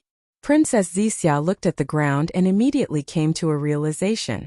She frowned and said, Xiaohua, is the Duanmu family under attack? That's right. Xiaohua was still using his divine sense to observe the situation in front of him. He nodded and said, that muscular man with arrogant eyebrows is the Duanmu family's patriarch Duanmu Tianji, right? Yes. Princess Zixia naturally knew about the grudge between Xiaohua and the Duanmu family. She lightly gritted her teeth and replied, Duanmu Tianji's original name was Duanmu Tianjiao. When he was young, his talent was heavenly and he looked down on everyone. His father had high expectations for him, so he took on the name Tianjiao. When he was 20, Duanmu Tianjiao changed his name to Duanmu Tianji, the same name as the Nangong family's patriarch, Nangong Tianji. Although he boasted that he was a Tianjiao and showed off his abilities too much, everyone knew that Duanmu Tianji was arrogant and wanted to compete with the four great families. Chapter 47:16. No wonder.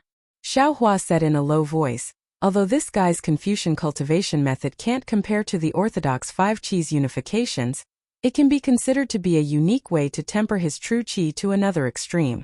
He really is a genius.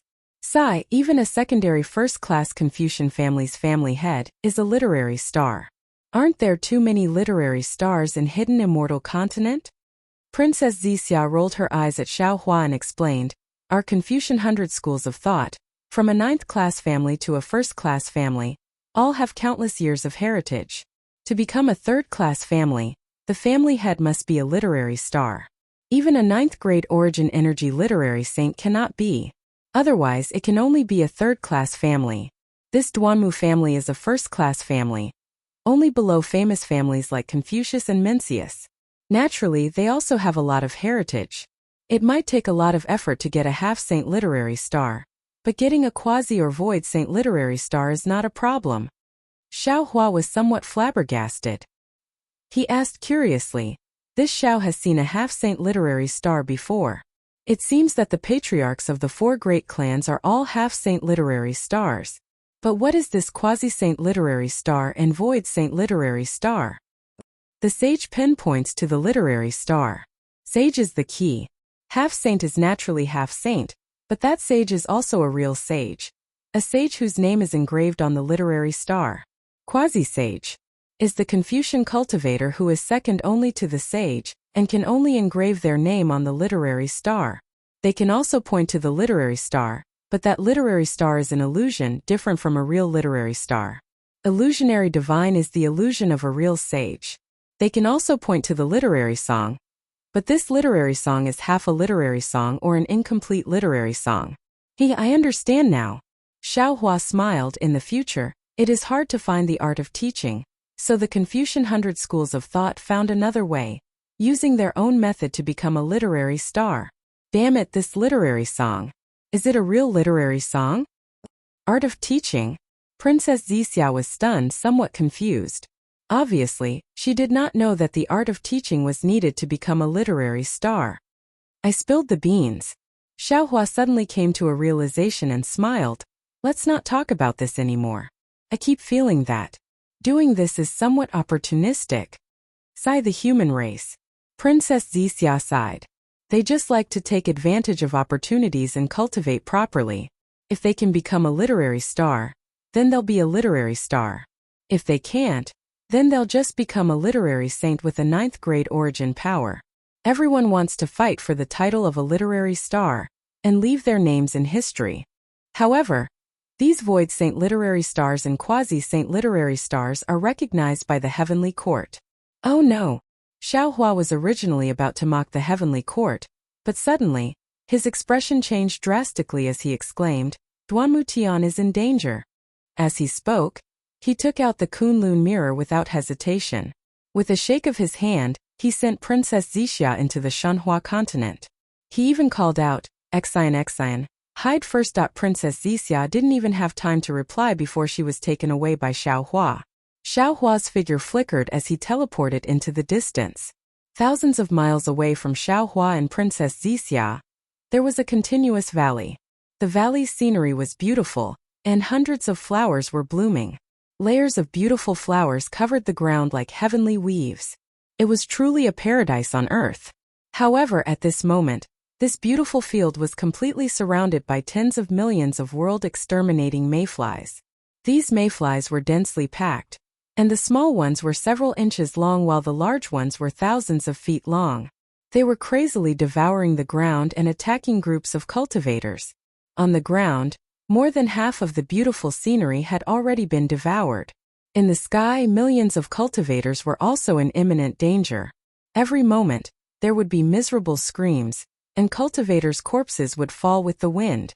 At this moment, the sun was really scorching hot, like a fireball hanging directly above the valley. However, this bright sunlight couldn't block the dazzling brilliance of the imperial equipment amidst the mayfly swarm. Rumble! From one of the mountain peaks, a massive pillar of boundless energy shot out. Popping sounds could be heard as numerous mayflies, some dozens of meters tall, began to grow larger. However, they couldn't devour the boundless energy, and instead exploded into dust. After the vast chi pillar, a strange thing that was thousands of feet long flew out from a gap between the strange insects. This thing had a human face and a snake's body. Its entire body was crimson red, and there seemed to be the sun and moon revolving between its slightly closed eyes. Wasn't this the torch dragon god demon puppet that the Duanmu family had obtained from the god-fiend blood pool? As soon as this torch dragon god demon puppet appeared, it immediately had a kind of power that was like a stormy sea, and it rushed out in all directions. However, this power didn't rush out for more than a few miles. Wang wang! The whole sky rumbled again, and tens of thousands of mayflies tore through the void and surrounded this power. They even began to devour this seemingly invisible power. Gigi! From the place where the torch dragon god demon puppet had rushed out, a sharp screeching sound rang out. A huge black shadow followed it like a shadow, chasing after it. A tail that was even more vigorous than a python's pierced into the void, and the hind legs that swept up the shadow ignored the distance between them. With a schwa sound, it had already caught up to the back of the torch dragon god demon puppet. Roar! The torch dragon god demon puppet seemed to have come to life, and it roared furiously. Its huge snake tail stirred up the air in midair, and it smashed towards the black hind legs of the mayfly. Boom! A huge sound rang out, and light splashed in all directions. Not only did the torch dragon god demon puppet break the hind legs of the mayfly, it also punched the mayfly's eyes, and that huge body also rolled in midair. However, it was also at this time that the tip of the tail that had stabbed into the void appeared out of thin air, and it pierced towards the neck of the torch dragon god demon puppet. The tip of the tail was extremely strange. When the torch dragon god demon puppet discovered it, it was already less than 100 feet away. The tip of the tail was so sharp that it had already pierced the surface of the god demon puppet, and layers of wrinkles appeared. Needless to say, if the torch dragon god demon puppet was stabbed, it would definitely suffer a great loss. At this critical moment, the torch dragon god demon puppet's slightly closed eyes opened in the soil. The left eye was a sun, and the right eye was a moon, and at the same time they emitted a bright light. A golden pillar of light and a silver pillar of light covered the space where the tail was at the same time. Shwa! At the place where the light intersected, the entire space suddenly became strangely still, and that tail actually stopped moving. Taking advantage of this opportunity, the torch dragon god demon puppet's entire body fell from the sky and smashed into the root of the tail. Boom!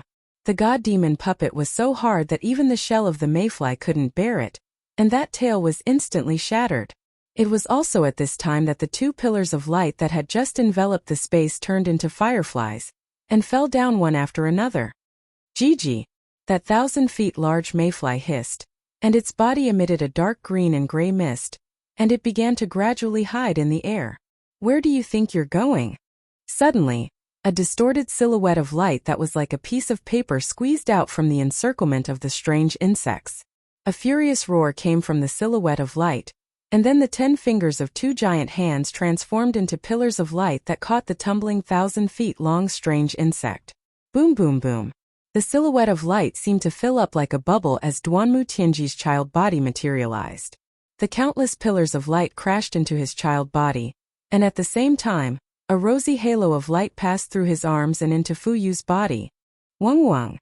The strange insect's body suddenly swelled, but in a moment, that mist shrouded it again, and the mayfly's body slowly shrank. Damn it! Duanmu Tianji roared, and a multicolored light appeared on his subbody. This multicolored light was like clouds and also like waves. If one looked carefully, it also looked like a jade lotus. The vast chi in the air was like a heavenly river, and almost endless, it fell into his subbody. Naturally, the multicolored light on the subbody's arm rushed into the mayfly's body like a torrential river. In half a cup of tea's time, the 1,000 feet large mayfly's body shrank and expanded several times, and finally, with a boom, it exploded and turned into ashes. Phew! Duanmu Tianji breathed a sigh of relief, and with a flick of his sleeve, he killed hundreds of small mayflies that pounced at him. Looking at the torch dragon god demon puppet in the distance, he shouted, Jianqi, the god demon puppet you refined is indeed not bad. It can actually defeat a 9th grade essence energy strange insect. Reporting to family head, Duanmu Jianqi's voice came from the god demon puppet, and that voice was very arrogant. With this disciple's cultivation, I'm far from being able to unleash the power of this god demon puppet. If you refine it, it can definitely surpass the 9th grade essence energy. I don't care about external things. Duanmu Tianji waved his hand and laughed. Moreover, you're too naive. If it can surpass the 9th grade essence energy, the immortal emperor would have already found trouble with my Duanmu family. Hehe. Duanmu Jianqi laughed mischievously. Even if it can't surpass the 9th grade essence energy, I'm afraid it won't be a problem to conquer the entire hidden immortal continent. Of course, this is also because the strange insect is powerful, otherwise there would be no need to. Before Duanmu Jianqi could finish speaking, Duanmu Tianji's expression changed, and he hurriedly raised his hand and pointed. Quick, Jianqi.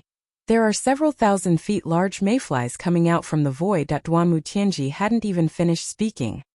His figure shook, and he transformed into a ray of light that charged towards the swarm of mayflies.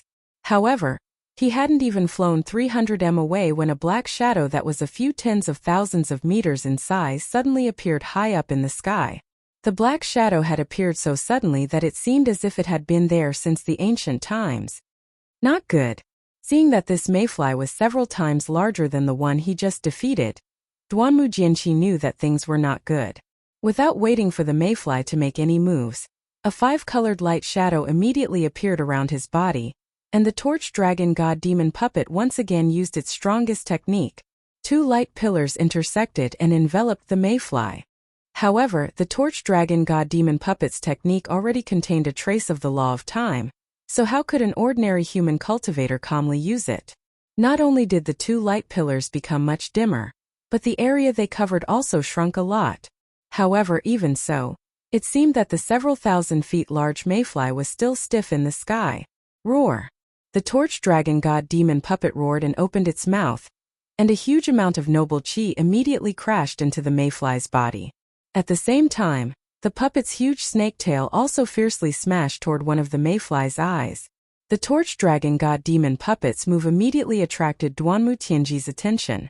Seeing such a powerful aura pressing down like a mountain, Duanmu Tianji was greatly shocked. He couldn't care about the several thousand feet large mayflies under him, and his body suddenly expanded, and his hands reached out to stab into the body of the several thousand feet large mayfly. However, Duanmu Tianji only reached out 1,000 feet, and he hesitated again. After all, it was already difficult for him to kill the several thousand feet large mayfly just now, and he was confident that the true qi in his body wasn't enough to make this several thousand feet large mayfly explode. In a moment, Duanmu Tianji made a decision. He waved his hands and a dark golden thread of light flew out from his body. It streaked across the sky and directly landed on the mayfly's neck. Seeing the dark golden thread of light wrapped around the mayfly's neck, Duanmu Tianji's heart, which had been hanging in the air, finally calmed down. Because he clearly knew the power of this dark golden thread of light, he could guarantee that even if Nangong Tianji was entangled by this thread of light, on this hidden immortal continent, there would only be one patriarch called Tianji left. Unfortunately, Duanmu Tianji still thought too much. The several thousand feet large mayfly that even Xiao Hua, the North Star, and the other supremes couldn't deal with, was actually killed by the golden thread of light? When the thread of light flickered, the mayfly's neck was immediately flattened, and not incomparably hard. Duanmu Tianji had a bad feeling, because the mayflies he encountered before all had hard shells. How could they be so soft? Not good. Duanmu Tianji's heart was somewhat flustered, and he hurriedly wanted to use other divine abilities, but at this moment swoosh. A layer of obscure ripples appeared on the surface of the several thousand feet large mayfly's body. This ripple landed in the air, pa pa pa. The light pillars in the air were immediately shattered, and at the same time, those light pillars connected to the torch dragon god demon puppet immediately rolled back and rushed towards Duanmu Jiji. Roar! The torch dragon god demon puppet's body radiated brilliance in all directions, and it raised its head to howl. Swoosh! Like a light smoke, a black shadow swept out from the void and swept across the neck of the torch dragon god demon puppet. Clang! An obscure sound suddenly appeared, and several sparks flew out from the surface of the torch dragon god demon puppet's body. Although cracks appeared on the surface of the torch dragon god demon puppet's body, the legs of the mayfly, which surpassed the 10th level of elemental energy, actually didn't shatter the torch dragon god demon puppet. Puff! It was also at this moment that Duanmu Jiji, who was inside the torch dragon god demon puppet, had already made his move, and a blood-colored pillar of elemental energy rushed out and attacked the mayfly. Unfortunately, just as the pillar of elemental energy was shot out, the hind leg that was originally blocked by the torch dragon god demon puppet suddenly trembled, and a shadow appeared from the sharp hind leg and directly entered the body of the torch dragon god demon puppet. That hard body actually didn't have any resistance at all. Ah! With a miserable cry, Duanmu Jiji's several hundred feet large subbody was hacked out of the torch dragon god demon puppet by the shadow of the torch dragon god demon puppet's hind leg. Moreover, just as Duanmu Jiji's subbody appeared, it was immediately split in half, and flesh and blood splattered everywhere, and the flesh that fused with the subbody turned into fragments. Facing the torch dragon god demon puppet, Duanmu Jiji, who had lost the protection of the torch dragon god demon puppet, was simply no match for the torch dragon god demon puppet. Not to mention Duanmu Jiji at the same time, just as Duanmu Tianji was about to backhand his subbody to activate another divine ability, the tip of the torch dragon god demon puppet's tail silently poked out from the void inside his subbody, and instantly destroyed Duanmu Tianji's subbody. Seeing the subbody collapse with a loud bang, and the colorful pillar of light scattered in all directions, Duanmu Tianji resolutely abandoned his subbody and flesh, and wanted to escape from his mutated primordial spirit. Swoosh! The other hind leg, which was previously hidden in an unknown place in the void, suddenly crossed the horizon. As a faint shadow swept past, all of the 5 colors were split in half. How? How can it be so powerful? Duanmu Tianji was incomparably shocked, and after an extremely unwilling voice rang out in the 5 colors, it abruptly stopped. Then the several thousand feet large torch dragon god demon puppet opened its mouth greedily, and in an instant it covered the space near the 5 colors, and even the void was being devoured by it. As it devoured, the body of the torch dragon god demon puppet swelled up again. Damn it! While the torch dragon god demon puppet was leisurely enjoying itself, Xiao Hua's figure had just appeared in the distant sky. While he was cursing inwardly, he saw that under the body of the several thousand feet large torch dragon god demon puppet, in the valley that was surrounded by millions of torch dragons, the several thousand feet large torch dragon god demon puppet was almost invincible. Every time it flew, dozens of Duanmu family disciples would be killed. After these disciples were killed, another 1,000 feet large torch dragon god demon puppet came over to devour them, and waves of energy waves that soared to the sky wreaked havoc in the valley. The smell of blood rushed to the 9 heavens. Swoosh! Just as Xiao Hua approached, the originally calm sky suddenly split open, and a stinger fell from the sky. It was actually another several thousand feet large torch dragon god demon puppet that had been hiding in the void. Humph! Xiao Hua's figure flickered, barely dodging the sneak attack. He immediately took out the Kunlun mirror, and a light pillar rumbled as the lightning reverend and venerable Yun flew out. Xiao Hua threw a medicinal pill to each of them, and without stopping, his figure blurred as he charged towards the swarm of torch dragons above the valley. Boom boom boom. In just a short while, several explosions sounded from the swarm of torch dragons. The several thousand feet large torch dragon god demon puppet was killed by Xiao Hua. Then Xiao Hua charged out again, shaking the Kunlun mirror once more. Groups of Fortune Gate disciples flew out to meet the swarm of torch dragons. Looking at the lightning reverend, he had already turned into lightning and disappeared into the void, barely dodging the torch dragon god demon puppet's stinger attack. Boom! As expected, the several thousand feet large torch dragon god demon puppet was unable to withstand the heterogeneous true energy contained in the medicinal pill, and exploded in an instant. The thunderbolt immortal didn't stop for even a moment. He raised his hand and took out the sword gourd that he had refined again. As the thunderbolt immortal raised his hand and pointed at it, shwa! Dozens of green and red spirit-exterminating origin lights soared into the sky and landed on the strange bugs that were hundreds of feet long. Swoosh swoosh swoosh. A series of light sounds rang out, and as expected by Xiao Hua, the spirit execution vital light, which had been refined with the essence of the torch dragon god demon puppet's hind legs and stinger, easily killed these several thousand feet large torch dragons. Good! The lightning reverend laughed and was about to clap his hands, but the corpses of the several thousand feet large torch dragons that had been killed had only fallen 1,000 feet, and mist gushed out from their bodies. The torch dragon god demon puppet's body shrunk rapidly, and when it had shrunk to several hundred feet, a fresh skull was born again. Chapter 47:17. Fuck. The lightning reverend was dumbfounded. How can we live like this? Why can't we kill these strange insects? Kill. The lightning reverend was enraged. He sent out the soul-punishing light to kill the mayflies again. Fortunately, the lightning reverend was patient. He killed the mayflies several times before they were reduced to the size of black dots. Even so, the mayflies were still alive. Looks like I can only use my true energy to make them explode. Only then did the lightning reverend, who had lost his head from anger, wave his hand again. Several lightning bolts fell, and the true energy contained in the lightning bolts exploded the mayflies.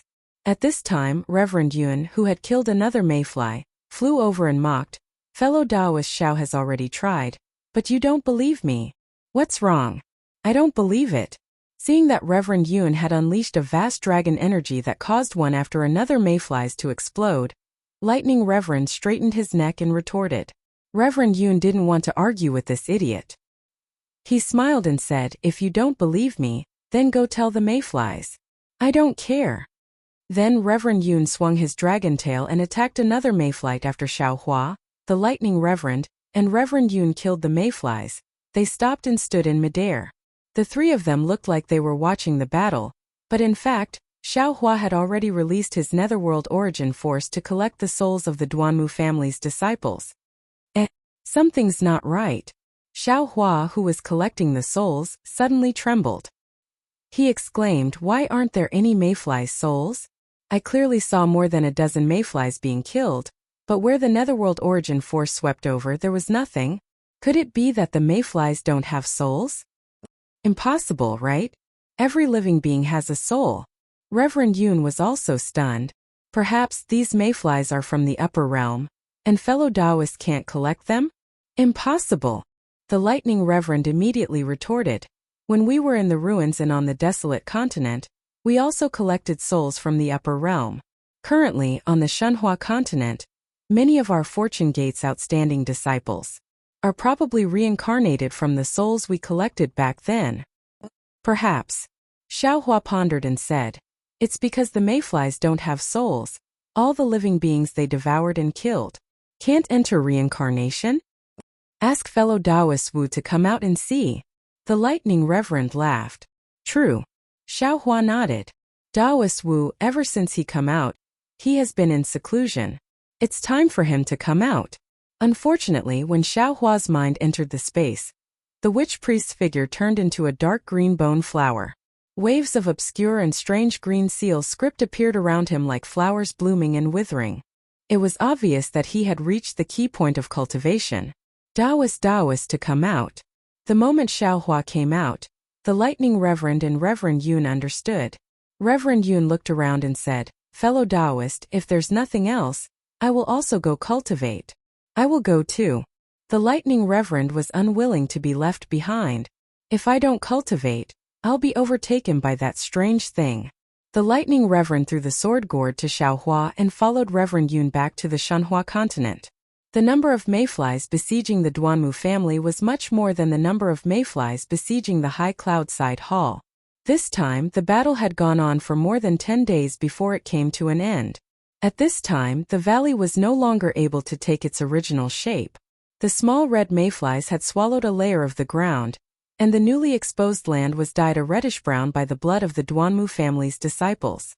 In less than 10 days, half of the Duanmu family's disciples had fallen.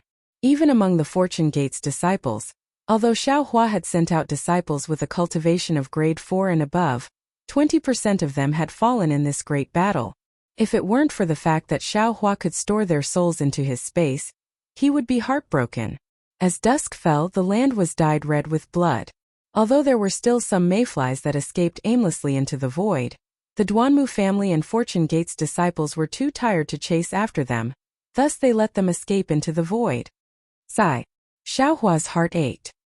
He raised his hand, and a giant lightning hand several hundred li wide appeared.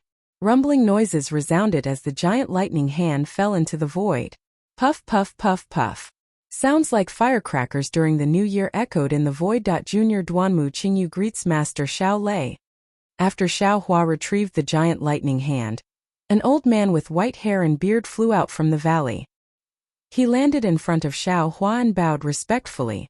Xiaohua's divine sense swept over him, and he immediately knew that this blood-stained Duanmu Qingyu was a literary saint with a cultivation of 9th grade essence force.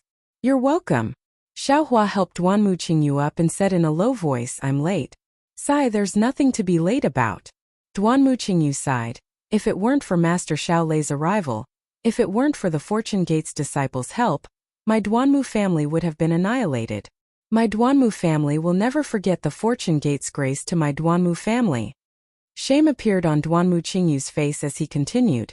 To think that my Duanmu family and Master Xiao Lei. It's all in the past, there's no need to mention it. Xiaohua hurriedly waved his hand, stopping Duanmu Qingyu's confession. Now the 3 mainland survival is at stake. Our grudges should be put aside. Senior. Even as he spoke, another cultivator flew out from the group of disciples in the valley. As soon as he landed in front of Xiaohua, he dropped to his knees and kowtowed. Junior was wrong just now. Senior, please forgive me. Wasn't this the Duanmu Liangsheng who had chased after Xiaohua in Songlongzi's cultivation dwelling? However, the current Duanmu Liangsheng was no longer as carefree and elegant as before.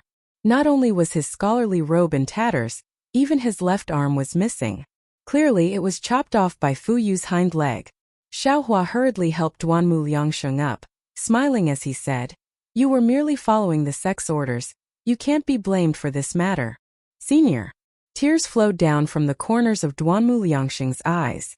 Perhaps it was because of the sect's changes, or perhaps it was because of his injuries, but he said in a melancholic tone, Junior has never seen a cultivator as magnanimous as Senior, repaying evil with good.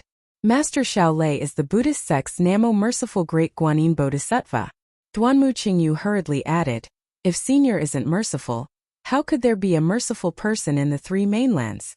Yes, that is indeed the case. Duanmu Liangsheng hurriedly said with a smile. Master Shaolei. Duanmu Qingyu continued, you've given my Duanmu family a new lease on life. Now that my Duanmu family's patriarch has just fallen, why don't Master Shaolei take over my Duanmu family? Hearing Duanmu Qingyu's words, Xiaohua immediately waved his hand and said, this is your Duanmu family's matter. This Xiao will not interfere. Moreover, my Fortune Gate's disciples are tired. This Xiaohua still has to bring them back to the West Sea. Oh right. Xiaohua reached out and picked up the torch dragon god puppet that had fallen into the valley. He asked, this Xiaohua is very interested in this thing. I wonder if your Duanmu family is willing to part with it? Of course. Duanmu Qingyu didn't even think before saying, my Duanmu family was saved by Master Shaolei. Not to mention a god demon puppet. Even if Master Xiao wants anything from my Duanmu family will give it to him. Many thanks. Xiaohua put away the torch dragon god puppet and nodded at Duanmu Qingyu and Duanmu Liangsheng. Farewell, Master Shaolei. Duanmu Qingyu and Duanmu Liangsheng hurriedly bowed to send Xiaohua off. The group of Duanmu family's disciples also bowed gratefully and shouted in unison, farewell, Master Shaolei. Although the setting sun dyed the land red with blood, their grateful voices and thoughts penetrated through the blood-red sky and reached Xiaohua's ears. Seeing that Xiaohua had left, the Fortune Gate's disciples who were already in formation immediately flew off after him. In less than a cup of tea's time, only the Duanmu family's disciples were left on the valley. Duanmu Qingyu looked at Xiaohua and the Fortune Gate's experts' backs for a long time and sighed. If there were no mayflies, the hidden immortal mainland situation would be clear. Now that the mayflies have appeared, who will rule the world in the future? Duanmu Qingyu's last sentence was actually the last sentence in the Four Great Families Demand for Gaoqin's Return. Duanmu Liangsheng's body trembled slightly when he heard it. He understood that the Duanmu family was one of the people who had agreed to surround immortal Emperor Gaoqin at the Longevity Town. However, his gaze swept over the Duanmu family's disciples, and he understood even more clearly that the past was also the past. It was all gone. After flying for half a day, Xiaohua stopped. The Fortune Gate's disciples behind him also hurriedly lined up and waited. Xiaohua's expression was complicated as he looked at these Fortune Gate's disciples. An indescribable feeling of regret rose in his heart. He understood in his heart. These Fortune Gate's disciples belonged to the Shanhua continent and had nothing to do with the three mainlands. What world-extinguishing mayflies, what Taoist and Confucian wars to them? They were nothing. However, because of themselves, because of the kindness in their hearts that others could not understand, they were forced to get involved. The soaring Dragon Mountain range was like this, Chaomu Cliff was like this, and today's Duanmu family battle was also like this. Although these Fortune Gate's disciples lived on the Shanhua continent, Xiaohua felt that they had the right to know and the right to choose. After all, this was not a simple battle, but a life-and-death battle. Those who came out from the Shanhua continent did not have the chance to return alive. In the past 10 days of fierce battle, nearly 20% of the Fortune Gate's disciples were killed by the mayflies. This was something Xiaohua had never encountered before. Thus, Xiaohua's gaze swept over the injured Fortune Gate's disciples, and he said, disciples, you have worked hard. This old man has something to say. Then, Xiaohua explained the current situation on the hidden immortal mainland, the Fortune Gate situation, and the world-extinguishing mayfly's power in full detail. In the end, he said, this old man is indeed a little selfish. After all, the three mainlands and 4 seas have billions of lives. This old man cannot bear to see them go extinct. Therefore, this old man wants to save the world with my own strength. Unfortunately, the 3 mainlands cannot be compared to the previous. That mainland, this old man's strength was too weak. This old man had no choice but to borrow the strength of my Fortune Gate's disciples to bring all of you out from the Kunlun immortal domain. Sect Master. Before Xiaohua could finish, the several hundred disciples in front of him had already shouted, we were Fortune Gate's disciples in life, and Fortune Gate's ghosts in death. Everything we have is given to us by Sect Master. We are willing to follow Sect Master to exterminate the mayflies. We can die without regrets. Xiaohua's eyes were brimming with tears as he looked at these adorable disciples and smiled faintly. In the past, when this old man was alone, it was extremely easy for this old man to say such bold words. But now this old man has the fortune gate, and the people I love, so there are many more concerns. Judging others by my own standards, this old man also knows your situation. Today this old man has made things clear so that you can make a choice. You have your own lives in the Kunlun immortal domain on the Shenhua continent, and you also have your own loves and pursuits. This is your own right. This old man will not force you to sacrifice your lives for this old man's interests. Therefore, when you return to the Shenhua continent, convey this old man's words to the Fortune Gate's disciples, so that they can understand and make a choice. If you are willing to follow this old man and fight for the unrelated human race, dragon race and demonic beast race, then be prepared. The next time there is a bloody battle, this old man will invite you out of the Shenhua continent to fight. If you are unwilling, then you can do whatever you like. This old man will not force you. Sect Master. The group of disciples still wanted to speak, but Xiaohua smiled faintly. He took out the Kunlun mirror and sent all of them into his space. Life and death matters were easy to talk about but extremely difficult to do. Moreover, Xiaohua knew that these eager disciples were sincere in their thoughts. But if they returned to the Shenhua continent and thought about it again, and then discussed with their relatives and friends, there might be a different outcome. After accepting these disciples, Xiaohua pondered for a moment, then invited Princess Zixia out. Princess Zixia looked around and hurriedly asked, Xiaohua, what's the situation? The Duanmu family should be crippled. Xiaohua's expression was cautious as he explained the situation. Hearing that Duanmu Tianji had also died, Princess Zixia frowned slightly. She thought for a moment and said, Xiaohua, Duanmu Qingyu is right, you should go down. The 100 Confucian family's foundation is far from what you can imagine. What you saw was only the Duanmu family's superficial casualties, but what about the Duanmu family's private forces? They might not have suffered any losses. Of course, Duanmu Tianji's death really surprised me. Perhaps he was too careless. However, for any Confucian family, the patriarch is a representative, a leader, but the family's strict ancestral laws are enough to ensure the family's normal existence. Xiaohua should go and help Duanmu Qingyu one more time in the future. It will also be beneficial to the Fortune Gate. Princess Zixia didn't blame Xiaohua. Instead, she spoke tirelessly and gently reminded him. Xiaohua smiled and said, It's not that I don't want to go to the Duanmu clan. It's just that the hidden immortal continent is filled with danger. A mere Duanmu clan is nothing in my eyes. Of course, I also admit that I don't know Confucian families as well as you, and I didn't expect that the Duanmu family, which lost so many disciples, might not be damaged.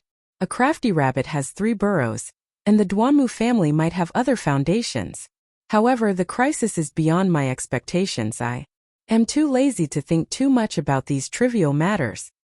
A monster bug king surpassing the 9th grade of essence force? Princess Zixia keenly sensed Xiaohua's misgivings, and asked considerately. That's right. Xiaohua nodded solemnly. Previously, I and the other exalts felt that since it surpassed the 9th grade of essence force, it had already surpassed the laws of heaven and earth of the 3 continents, and it must be a monster bug king.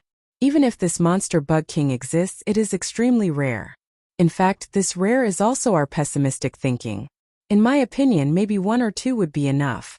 However, from the situation of the Duanmu family's attack today, this monster bug king might be an ordinary monster bug. In the future, it will be normal to see a monster bug king and a swarm of bugs. According to Xiaohua, a monster bug king seems like even His Majesty, the golden-winged great rock, and the Dip Ankara archaic Buddha are unable to kill it. Princess Zixia's expression changed, and she said in shock, Then wouldn't the 3 continents really have no way to survive? That's right. Xiaohua nodded. As of now, this monster bug king can only be exterminated by this Xiao's pills. This Xiao naturally wouldn't be stingy with these pills, but what if I run out of pills? Then it will only be a hopeless situation. There is no way out to other worlds, and there are no flaws in the immortal formation. The monster bug king, even the exalts of the various sects are no match for it. Princess Zixia's face turned pale, and she groaned, Our 3 continents have really fallen into a hopeless situation. The hopeless situation is already in front of us, but we haven't fallen into it yet. Xiaohua bit his lips lightly and said, "We still have time to think of a solution. From the current situation, for some unknown reason, these mayfly monster bugs haven't attacked us en masse, and instead they are attacking some blessed lands. His Majesty the Immortal Emperor has already issued an edict, and our human race and monster race have already started to take the initiative to attack. Perhaps we can seize the initiative." What makes this Xiao the happiest is that the mayflies don't seem to be particularly interested in ordinary humans. Unless there are special circumstances, they won't attack ordinary people. Bugs are bugs. Princess Zixia nodded and said, "They only choose to devour true qi that they are interested in. However, it is precisely because of this blindness that ordinary people are also likely to be accidentally injured." Hearing this, Xiaohua's heart skipped a beat, because when he was in the Immortal Town, the apocalyptic warning had swept across the sky, and the hidden immortal continent, the Western Paradise, the Thousand Demons' sacred realm, and the 4 seas had first received news about the world-destroying mayflies, and many of those news were about ordinary people. However, judging from the recent situation, the number of casualties among ordinary people had decreased again. However, after thinking for a moment, Xiaohua understood that it wasn't that the monster bugs didn't kill ordinary people, but that ordinary people didn't have any means to resist. When the world-destroying mayflies attacked, other than being silently killed, there was no other outcome. It was far less vigorous than when the cultivators resisted the mayflies. Perhaps because of this, Xiaohua and the other cultivators didn't notice. Chapter 47:18. The weak are always at a disadvantage. There's nothing we can do about it. Xiaohua forced a smile. However, he suddenly thought of something and asked, "Right, you said that the Duanmu family has 3 boroughs, and this place is only the foundation of their sect. What about the 4 great families? How's the foundation of the 4 great families? How's the foundation of the 4 great families?" Princess Zixia smiled bitterly and shook her head. "You can only ask Dongfang Qianghao, Ximen Jianzhong, Nangong Tian and Baiming Chui Qing. Moreover, even Dongfang Qianghao doesn't know about the Ximen family's foundation. As for their sect, the hidden immortal continent naturally has one. My immortal palace also knows about it. However, both His Majesty and the Empress know that it's only a bluff. Their true foundation is definitely not there. Otherwise, in the Longevity Town, His Majesty was surrounded, the golden-winged Great Rock was surrounded, and the Dipankra archaic Buddha was surrounded. Why didn't they do anything? On one hand, it was Xiaohua's deterrence. On the other hand, it was the threat of Fuyu. More importantly, no one knows where the foundation of the 4 great families is. Although the military school occupied the immortal palace and became righteous, all the forces are on the surface, hanging high above the 100 schools of Confucianism. Although the 100 schools of Confucian cultivators and the 4 great clans are the subjects of the Qing clan, they are also in the dark. The forces of Confucian cultivators are really tangled and complicated. Xiaohua couldn't help but sigh.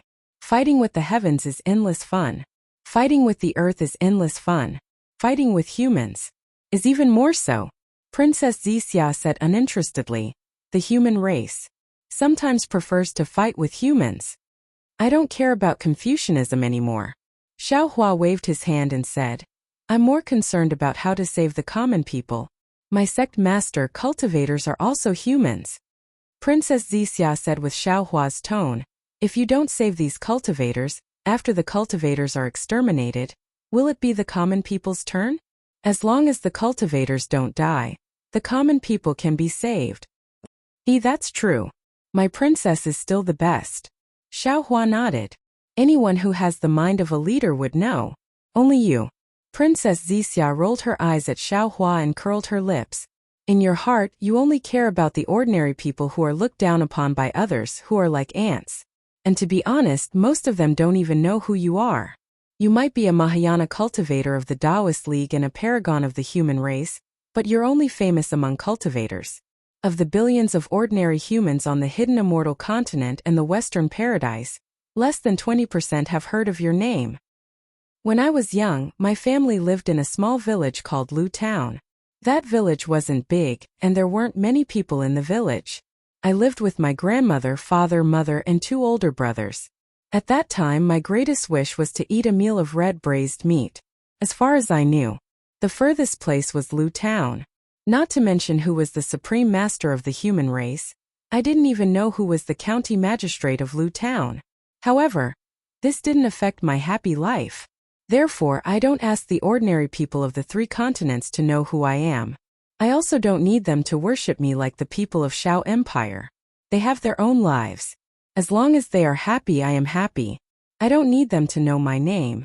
I hope that I am the son, I am the heir, and let them live without worries. Xiaohua. Princess Zixia was deeply moved. Only now did she truly understand the man she loved deeply. Only now did she truly understand her own shallowness. Only now did she truly understand the shallowness of the teachings she received in the Immortal Palace.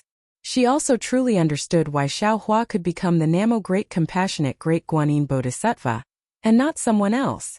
Xiaohua shrugged his shoulders confidently and said with a smile, "My princess, you don't need to be moved by me. I am just a child of a farmer's family. I only have these superficial pursuits." Princess Zixia happily hugged Xiaohua's arm and said with a smile, "The Great Tao is simple. Your superficial pursuit is also the most mysterious happiness in the world." "No way, I was just casually talking," Xiaohua said proudly. "I can't have such a high level of thinking, right?" "Of course. How can there not be?" Princess Zixia said with a smile. "You are the supreme expert of the human race. Your words. 1,000 people will have 1,000 different interpretations. They will pick out the most noble interpretation. To interpret it, perhaps what you are thinking is just the most ordinary interpretation." Then it seems that I will have to speak less in the future," Xiaohua replied. "You can in the future, but not now," Princess Zixia said with a smile. "You have to tell me about your childhood." "But," Xiaohua said with a bitter smile, "my memories are already fragmented and incomplete." "Why is that?" Princess Zixia's expression changed greatly. She was very puzzled. Xiaohua said with a smile, "I still don't know what exactly happened. It seems like my soul was searched by someone." "Who is so daring?" Princess Zixia's face turned cold. How can such a great taboo be casually used? Even if Xiaohua is magnanimous and doesn't care about it, I won't let him off. This is Xiaoyu continent's matter. I'm afraid I won't have the chance to take revenge. Xiaohua waved his hand and said, "Let's talk about this later." Only Xiaohua is kind-hearted. If it was me, I would definitely tear him into pieces. Princess Zixia also knew that this matter couldn't be done, so she said fiercely. However, a moment later, Princess Zixia squeezed Xiaohua's hand and said, "Xiaohua, tell me. It'll help you recover your memories." Okay. Xiaohua took out the Kunlun mirror and released the Pegasus flying carriage. He said with a smile, "Let's talk as we go. My Xiaohua is the best." Princess Zixia lightly kissed Xiaohua's cheek and happily jumped onto the flying carriage. "Don't be impatient, don't be impatient." Xiaohua hurriedly said, "My princess, there is still one more thing." "What is it?" Princess Zixia asked, puzzled. "I want to see what kind of strength the innate 5-element flags can deal with." Xiaohua explained. That day at the Jade Pool, Dongfang Chonghao's 5-element flags couldn't deal with a mayfly that surpassed the 9th level of origin energy. But what if it can deal with a mayfly below the 9th level of origin energy? The 4 great clans will definitely be able to rely on it.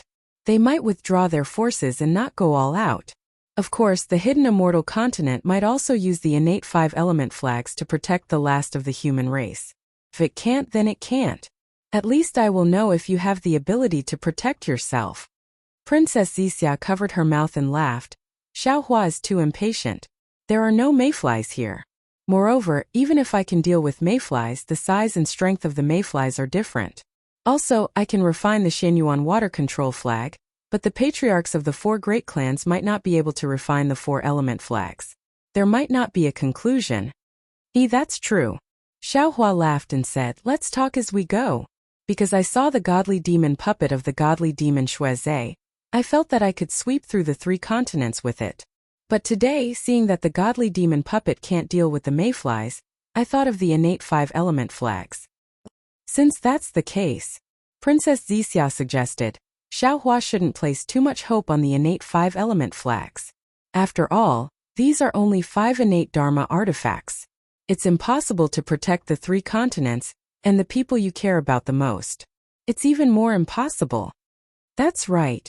Xiaohua sighed and also jumped into the flying carriage.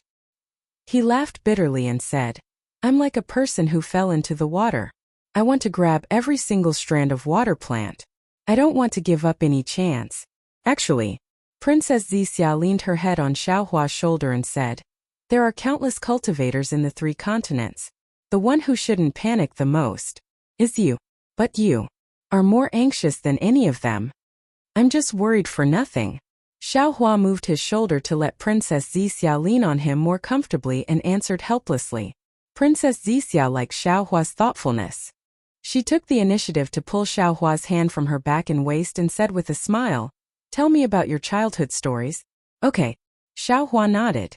He released the netherworld origin power and absorbed the wandering souls in the hidden immortal continent into the dark side of the space. At the same time, he found fragments of his scattered memories and told Princess Zixia stories from the distant past.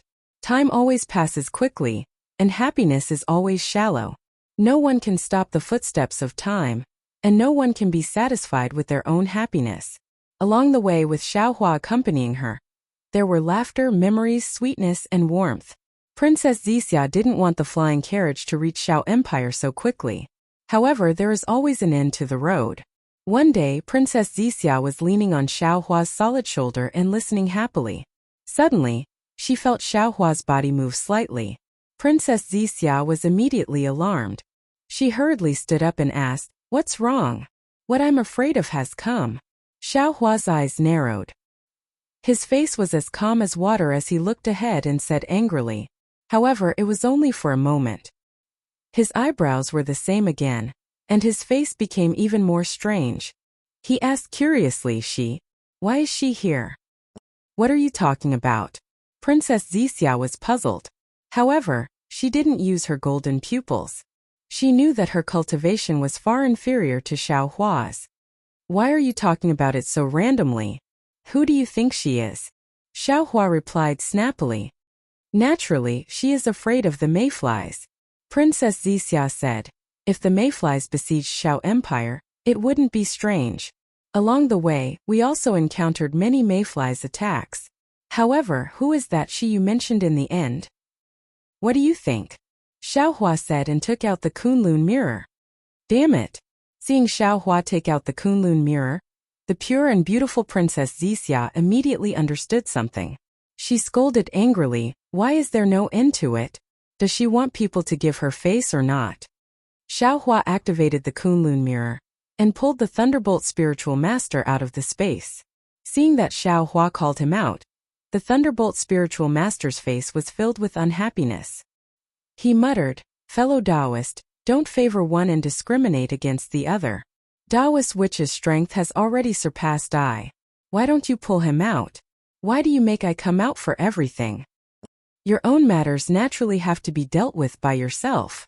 Xiaohua snappily pointed forward and said, she has already chased you all the way to Xiao Empire. Do you still want I to wipe your ass? Who dares? The Thunderbolt Spiritual Master immediately became arrogant. His divine sense rushed towards the distance like a wave. However, when he saw who it was, his imposing manner immediately dissipated. However, a moment later he coldly snorted again. His figure turned into lightning and rushed into the sky. He shouted, fellow Taoist, don't worry. Today I will give you an answer. I don't believe that I can't shake her off. Humph. Damn it. Xiaohua knew that the Thunderbolt Spiritual Master was inhumane. He hurriedly shouted, you must not take her life. If I don't kill her, how can she leave? The Thunderbolt Spiritual Master coldly replied, it can't be. Princess Zixia was dumbfounded. She opened her mouth wanting to say something. After all, the root of this matter was the Thunderbolt Spiritual Master's immoral character. However, Princess Zixia was afraid of hurting the relationship between Xiaohua and the Thunderbolt Spiritual Master, so she kept her mouth shut. She then hurriedly shouted, darling Xiao, quickly. Don't let the Thunderbolt spiritual master take sister's life. The sky above Shao Empire was also filled with world destruction mayflies. Fortunately, these world destruction mayflies were not as big as the ones that had attacked the Duanmu family. Most of them were less than 10 zhang, and only a few were several hundred zhang or even several hundred zhang. Even so, the number of world destruction mayflies was too large. The Fortune Gate disciples guarding Shao Empire were far from enough to block all the world destruction mayflies. These disciples would fly to the east side to kill the world destruction mayflies, and when the sky was clear, they would immediately fly to the west side to defend. It was a chaotic scene. Fu Jiwen was an inner disciple appointed by Xiao Hua to guard Shao Empire. He was supposed to be in charge of dispatching the world destruction mayflies, but now there was no one to deal with the several hundred zhang world destruction mayflies. He could only use the small heaven and earth pagoda to deal with the world destruction mayflies. The several hundred zhang world destruction mayflies had the strength of an 8th grade essence force cultivator, similar to Fu Jiwen. Moreover, the surface of the world destruction mayflies was tough, and Fu Jiwen's heaven and earth pagoda could not break through them. Every time a world destruction mayfly's stinger or hind leg slashed through the void, Fu Jiwen could only dodge or use the heavenly book's runes to block.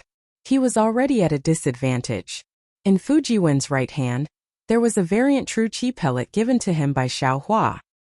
He could kill the several hundred zhang world destruction mayflies at any time, but Fu Jiwen did not dare to do so, because when he saw the swarm of world destruction mayflies, he had a feeling that there were more powerful world destruction mayflies hiding in the void. He could still block the 8th grade essence force world destruction mayflies, but if the 1000 zhang world destruction mayflies appeared, he would lose his medicinal pellet. That would mean that he, the Fortune Gate's disciples, and the Shao Empire citizens would all be killed by the world destruction mayflies. Fu Jiwen's thoughts were not wrong, but his hesitation had thrown the battle into chaos. The disorder exhausted the Fortune Gate's disciples. Gradually, the world destruction mayflies broke through the Fortune Gate's disciples' defenses and landed on the ground's matured seeds and soil. Damn it! Fu Jiwen had already seen this and cursed inwardly. Just as he was about to leave the battle, a swoosh sound was heard as the world destruction mayfly's stinger pierced through the void, shattering the talismans around him. Fu Jiwen was alarmed and hurriedly calmed himself down. Puff! The stinger pierced through his sleeve. Fortunately, it did not injure him. Sweat dripped down Fu Jiwen's forehead, but he did not dare to hesitate and teleported again. Just as he left the original spot, a swoosh sound was heard as the world destruction mayfly's hind leg chopped down. Humph! Just as Fu Jiwen was stuck between a rock and a hard place, a cold snort sounded from somewhere in the Shao Empire. Then, a four-colored cloud rose into the sky, and a beautiful woman in plain clothes flew into the sky under the protection of another beautiful woman. Although this woman was wearing plain clothes, it was unable to conceal her peerless elegance. Her every movement exuded an indescribable elegance and grace. Looking at this woman's thin lips and sorrowful almond-shaped eyes, wasn't she Princess Qingqing? Then, the woman beside Princess Qingqing was naturally Yu Xiajing. Princess Qingqing's figure landed on the ground, and a golden light flickered in her eyes. She looked at Fu Jiwen for a moment, then called out, "Fu Jiwen, I'm indebted to you for taking me in these past few days. Today I'll help you." Then Princess Qingqing shouted, "Fortune Gate's disciples with 7th grade origin energy, listen to my command. Form a long snake formation and increase the distance between each other as much as possible. Make sure that the world destruction mayflies with 6th grade origin energy and below can pass through, and only block the world destruction mayflies with 7th grade origin energy." Princess Qingqing was clearly using the deafening divine ability of a Confucian cultivator. Her voice reverberated in the air above the Shao Empire, as if she was giving orders to every Fortune Gate's disciple. Unfortunately, Princess Qingqing was still Princess Qingqing. Although she had a noble status, none of the Fortune Gate's disciples obeyed her command. Damn it! Princess Qingqing was slightly angered, and shouted, "Fu Jiwen, if you don't want the Shao Empire's people to die in the mouths of the world destruction mayflies, then hurry up and follow my command. I know my cultivation is not as good as yours, but I know how to arrange troops. All right." Fu Jiwen thought for a moment as he dodged the world destruction mayflies. He gritted his teeth and said, "Disciples, Listen to Princess Qingqing's command. Yes.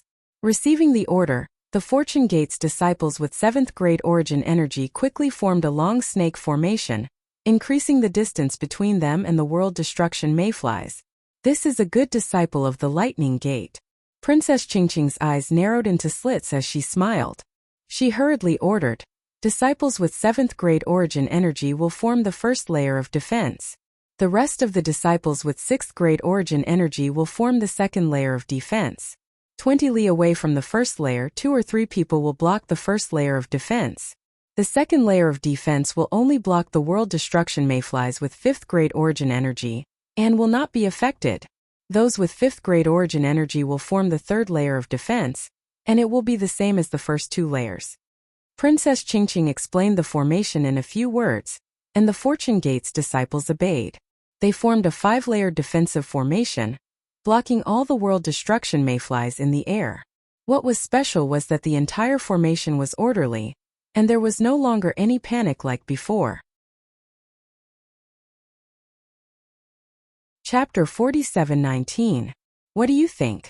Princess Qingqing asked Fujiwen with a smile. What could Fujiwen say? However, he was almost out of breath from the mayfly's attack, so how could he have the time to care about her? However, right when Princess Qingqing was feeling complacent, a tail stinger that seemed like a sword that could hold up the sky suddenly shot out from high up in the sky, and it shot towards Princess Qingqing with lightning speed.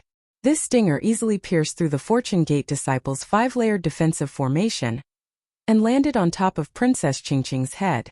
Wherever the tail landed, the space within 1,000 feet was shrouded. The sharp wind tore the void apart, and the power of the spatial fissure mixed with the sharpness of the tail. Princess Qingqing was sucked into a spatial vortex, and layers of spatial fragments drifted towards her like snowflakes. Although the snowflakes were beautiful, they were also fatal. Leaving aside the fact that Princess Qingqing's flesh and blood would inevitably be reduced to dust, even if the stinger struck Princess Qingqing would definitely perish. Your Highness! Yu Xiaojing was shocked. She wanted to rush over to save Princess Qingqing, but her cultivation was too shallow. How could she compare to the 9th grade origin energy mayfly? Princess Qingqing did not show any signs of panic. Instead, she raised her head to look at the pitch-black void and the stinger of space fragments. Not only did she not activate her subbodies, she did not even use any of her scholarly cultivator's divine abilities. Her eyes were glazed over as she muttered, I'm finally going to die. If I die, will that enemy feel sad? Damn it! Fujiwen naturally wanted to save the several hundred Zhonglong mayfly, but he did not expect that the mayfly would attack Princess Qingqing instead of him. At this point, even if he wanted to throw out the pill, he would not be able to save Princess Qingqing from certain death. However, at this moment, a thunderous rumble resounded in the sky. It was as if a huge horned dragon had appeared in the sky and struck the void. The void was torn apart by the lightning, and a several hundred Zhonglong mayfly appeared. The lightning was like a miraculous elixir, enlarging the mayfly's body in an instant. The stinger on the mayfly's tail swelled at the same time. Layers of grayish-white mist emerged from the gaps between the rust spots on the mayfly's body and quickly spread throughout its entire body. After obtaining the power of lightning, Fuyu naturally didn't have the time to care about a tiny ant like Princess Qingqing. Instead, he focused all of his attention on devouring the lightning essence. Rumble! 2 hands of lightning, each over 100 feet in size, flew through the air. One of them struck Fuyu while the other clenched its fist in mid-air. Not only did it shatter the spatial rift, but it also grabbed Princess Qingqing. Seeing such a crude action and the familiar aura of thunder, Princess Qingqing's heart couldn't help but wet. She gritted her teeth and didn't let her tears fall. She even used her hands to hit the lightning hand that was grabbing her body. Unfortunately, the lightning hand was as hard and emotionless as the lightning sage's heart. No matter how hard Princess Qingqing tried, she couldn't shake it. Boom! After several bolts of lightning, the mayfly, which was only at the lower 9th grade of essence energy, exploded from the force of the lightning as expected. Kill! At the same time, high in the sky above the Shao country, countless Fortune Gate's disciples rushed out in groups. Since the mayflies dared to attack the Shao country, how could Xiaohua allow them to live? As for Princess Qingqing, the light in front of her flickered and she was already outside the area where the mayflies were killed. After the lightning hand disappeared, the lightning sage's ashen face appeared in front of her. You. Princess Qingqing only managed to say one word before she couldn't say anything else. The grievances that she had been suppressing turned into hot tears that flowed down her cheeks. Tears might be able to move Xiaohua, but in the lightning sage's eyes they were merely tears. They were meaningless. He coldly asked, "Why did you come here instead of staying in the immortal palace and being your princess?" You. Princess Qingqing bit her lips until they were bleeding. She only managed to say one word before she didn't know what else to say. However, when she used her sleeve to wipe away the tears on her face, she raised her head and revealed a stubborn and cold face. However, on this cold face, a pair of sorrowful eyes were especially striking. Princess Qingqing's voice was filled with grief and indignation as she screamed at the top of her lungs, "Didn't you see everything during the Jade Lake Conference? I have already confessed to the world in front of all the sovereigns. I have already given you my chastity. How can I still have the face to stay in the immortal palace? How can I dare to stay in the immortal palace? After the Jade Lake Conference, I lost the title of princess. If it wasn't for Mother secretly letting me go, I'm afraid I wouldn't even be able to come to the Shao country. I would have already been sentenced to death by His Majesty." Chastity? What is chastity? The lightning sage asked indifferently. You. Princess Qingqing only managed to say one word. She was so angry that she couldn't say anything else. How could she say that her chastity had been humiliated in front of a man? She gritted her teeth and continued. Princess Zixia merely lost half of her heart and was suppressed by His Majesty in the Longevity Town for several hundred years. Now, I've lost the chastity that Confucian cultivators value the most. I've lost the face of the immortal palace. If I don't escape, the only thing left for me is death. If you want to die, so be it. What does it have to do with I? The lightning sage's expression remained unchanged. Princess Qingqing's heart instantly turned cold. She really didn't understand. With such a beautiful appearance, she had to lower herself to beg this person. Although she didn't say it out loud, but did he not understand? Could it be that he was so heartless? I do want to die. Princess Qingqing gritted her teeth and said, "But even if I die, I want to die in front of you. I want to tell you that I'm dying for you. I want you to feel uneasy for the rest of your life. I want you to never forget me for the rest of your life." Impossible. The lightning sage laughed coldly and said, "What's so good about you? How can I not forget you?" You. Princess Qingqing had never met such a heartless man in her life. She was truly speechless. It was as if the word warmth didn't exist in this man's words at all. Leiting. Princess Qingqing finally abandoned her strong shell and begged a man for the first time in her life. When this concubine left Jade Lake, Imperial Mother secretly told this concubine to be gentle to men, to be true to men, to be docile to men. But I've always wanted to be strong. I've never known the word gentle.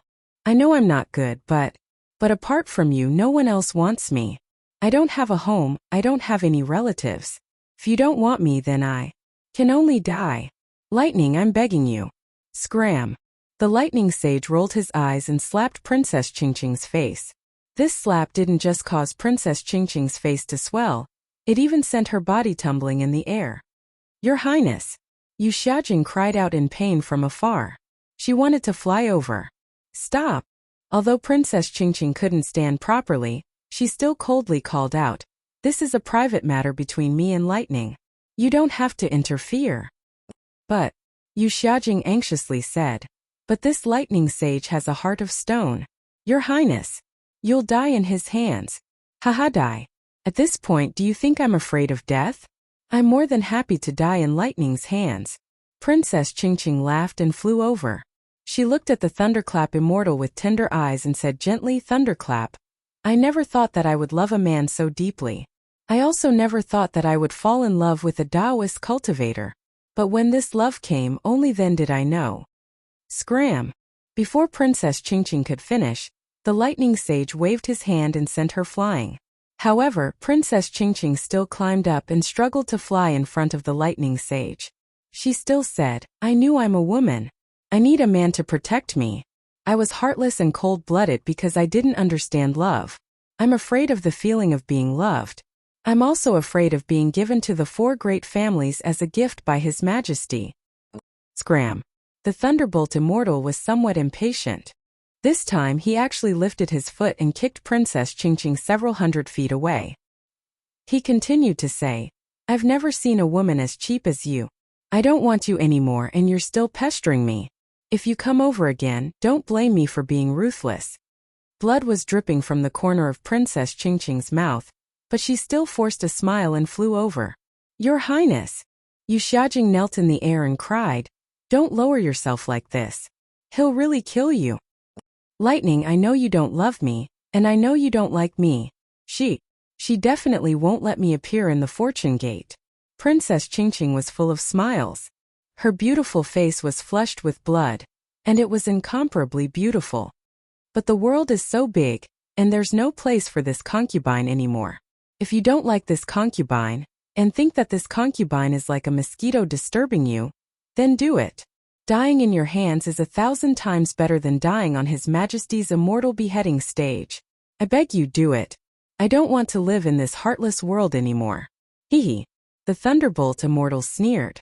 He grabbed Princess Qingqing's slender neck with one hand as if he was grabbing a chick. He said, Do you think I don't dare to do it?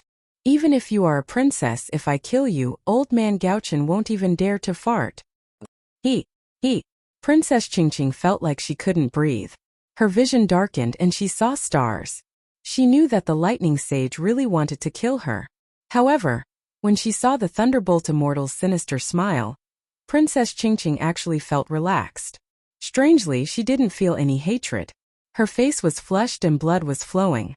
Her bloodshot eyes were still rippling with happiness. It was as if being able to be with the Thunderbolt Immortal at the last moment of her life was also a happy thing. In the distant sky, Princess Zixia was anxious. Previously, when the Lightning Sage knocked Princess Qingqing down several times, she still had a cold smile on her face. She knew that this was Princess Qingqing's trick. However, in the end, when she heard Princess Qingqing's words and saw how Princess Qingqing was unafraid of death, and how the Lightning Reverend was about to kill her, she suddenly understood that she might have been wrong about Princess Qingqing. In this world, if there was only one force that could change people, that would be love. Princess Qingqing's feelings for the Lightning Sage might really be true love. Darling Xiao, hurry. Princess Zixia couldn't help but shout, Big sister is going to die. Don't worry. Although Xiao Hua's heart was burning with anxiety, he could clearly feel that the Thunderbolt Immortal's emotions were fluctuating and changing like a stormy sea. If nothing unexpected happened, the Thunderbolt Immortal had also reached the crucial moment of his human nature. What do you mean don't be anxious? Hurry! Princess Zixia made a prompt decision and roared, Stop the Lightning Sage immediately. Xiao Hua had never seen Princess Zixia so angry. He didn't dare to be negligent and was about to send a message to the Lightning Sage in his mind. It was also at this moment that something strange happened. The blood at the corner of Princess Qingqing's mouth slowly dripped onto the Lightning Sage's wrist. The Lightning Sage was stunned. His hand stopped, and then he dipped a finger into the blood and put it in his mouth. After a moment, he frowned and said, Why is your blood so salty? Oh, why are you crying? Why is my heart so chaotic when I see you cry? Why does my heart feel like it's being twisted by a knife? Princess Qingqing naturally couldn't speak. She struggled a few times and opened her mouth to cry a few times. The Thunderbolt Immortal loosened his grip. Cough, cough, cough. Princess Qingqing collapsed in the air and coughed with all her might. She raised her head and cried out, Thunderbolt, why didn't you kill me? If I kill you, my heart will ache. I won't kill you. The Lightning Sage actually replied woodenly. You. Princess Qingqing couldn't say another word. Tears of happiness gushed out of her eyes. This man named Lei Ting didn't say the word love, but his words were much more expressive than the word love. Lightning. Princess Qingqing whispered, I know you're the same as me. I'm infatuated with power, and you're infatuated with cultivation. Otherwise, you definitely wouldn't have cultivated to the Grand Ascension stage in the hidden immortal continent. So you and I don't understand love. Actually, your heartache means you love me. The lightning sage raised his hand again. It looked like he was going to slap her, but he withdrew his hand halfway. It seemed like he would also feel heartache if he did this. The lightning sage was at a loss. He turned his head and looked at Xiaohua for help. Boom! A 5-colored rainbow bridge appeared in the distance. Xiaohua held Princess Zixa's hand and stepped on the rainbow bridge with a smile on his face. Congratulations, fellow lightning sage. Congratulations, fellow lightning sage. Xiaohua flew closer and raised his hand with a smile. You finally know what love is. The lightning sage shook his head slightly, seemingly embarrassed. He replied, fellow Taoist, you're making fun of me. I don't seem to understand. It doesn't matter. With Princess Qingqing by your side, you'll understand sooner or later. Xiaohua replied with a smile. As for Princess Zixia, she looked at Princess Qingqing with a complicated expression. She stared into Princess Qingqing's eyes, and Princess Qingqing walked over without backing down. Qingqing. After a while, Princess Zixia said, I don't know if what you said just now is true. I also don't know if this is all part of His Majesty and Imperial Mother's plan. I only want to say that Xiaohua and the Fortune Gate don't have any ambition to dominate the world. I'm here. I beg you to let the Fortune Gate go. This kind of self-injury trick is really meaningless. Although Princess Zixia said beg, her tone was very unyielding. How could it sound like she was begging? Princess Qingqing's tone softened when she saw this. She replied, Xinxin, I've been fighting with you since we were young. If you like something, even if I don't like it, I'll take it. I'd rather throw it away and destroy it than let you have it. To be honest, I don't regret everything that happened before. I also don't want to apologize to you. However, today at this moment I can tell you that I'm sincere. I truly love lightning. I beg you, can you give me a way out? Let me and lightning have some space, some chance? Princess Zixia was very helpless. From a woman's intuition, she could feel that Princess Qingqing's words came from the bottom of her heart. There were no lies. However, from her many years of fighting with Princess Qingqing, Princess Zixia very rationally told herself that Princess Qingqing was definitely not a gentle woman. How could she easily lower her head? She looked helplessly at Xiaohua, then looked at the lightning Taoist whose face was as solemn as a mountain. Her heart was extremely conflicted. However, after a while, Princess Zixia said, Since you've said so, Xiaohua and I will respect lightning Taoist's choice. At the same time, we also want to see the true love in your heart. However, little sister has to say the ugly words first. If you have any other plans or ideas, I absolutely won't allow it. The Fortune Gate is the Tao Sect's Fortune Gate. It is the Fortune Gate of Xiaohua, Lightning Taoist, and all of the Fortune Gate's Fortune Gate. The Fortune Gate will not allow Confucian cultivators to meddle with it, nor will it allow any conspiracy to exist. It's just a Fortune Gate. I really don't care about it. Princess Qingqing replied without backing down. If Lightning Taoist wasn't here, I wouldn't even bother to set foot here. Moreover, you can rest assured that I only want to stay by Lightning Taoist's side. Even if you want me to interfere with the Fortune Gate's matters, I won't care. I hope everything you've said is true, Princess Zixia warned meaningfully. Otherwise, when the time comes, you will definitely regret it. Don't worry, Princess Zixia. I've already done many things that I regret. At this point, I absolutely won't regret it, Princess Qingqing said as she quietly flew closer to the Lightning Taoist. The Lightning Taoist impatiently said, Don't come so close, I'm not used to it. Fellow Taoists who like this book, please go to Qidian to subscribe to support. You're tuning in to the Li Mei's Sword of Destiny YouTube channel. We're so grateful for your support, and don't forget to subscribe to join us on this incredible journey through captivating stories. Your generosity through donations truly makes a world of difference, as it's the primary source of revenue that allows me to expand and enhance this channel for you. Thank you from the bottom of my heart for being a part of this adventure.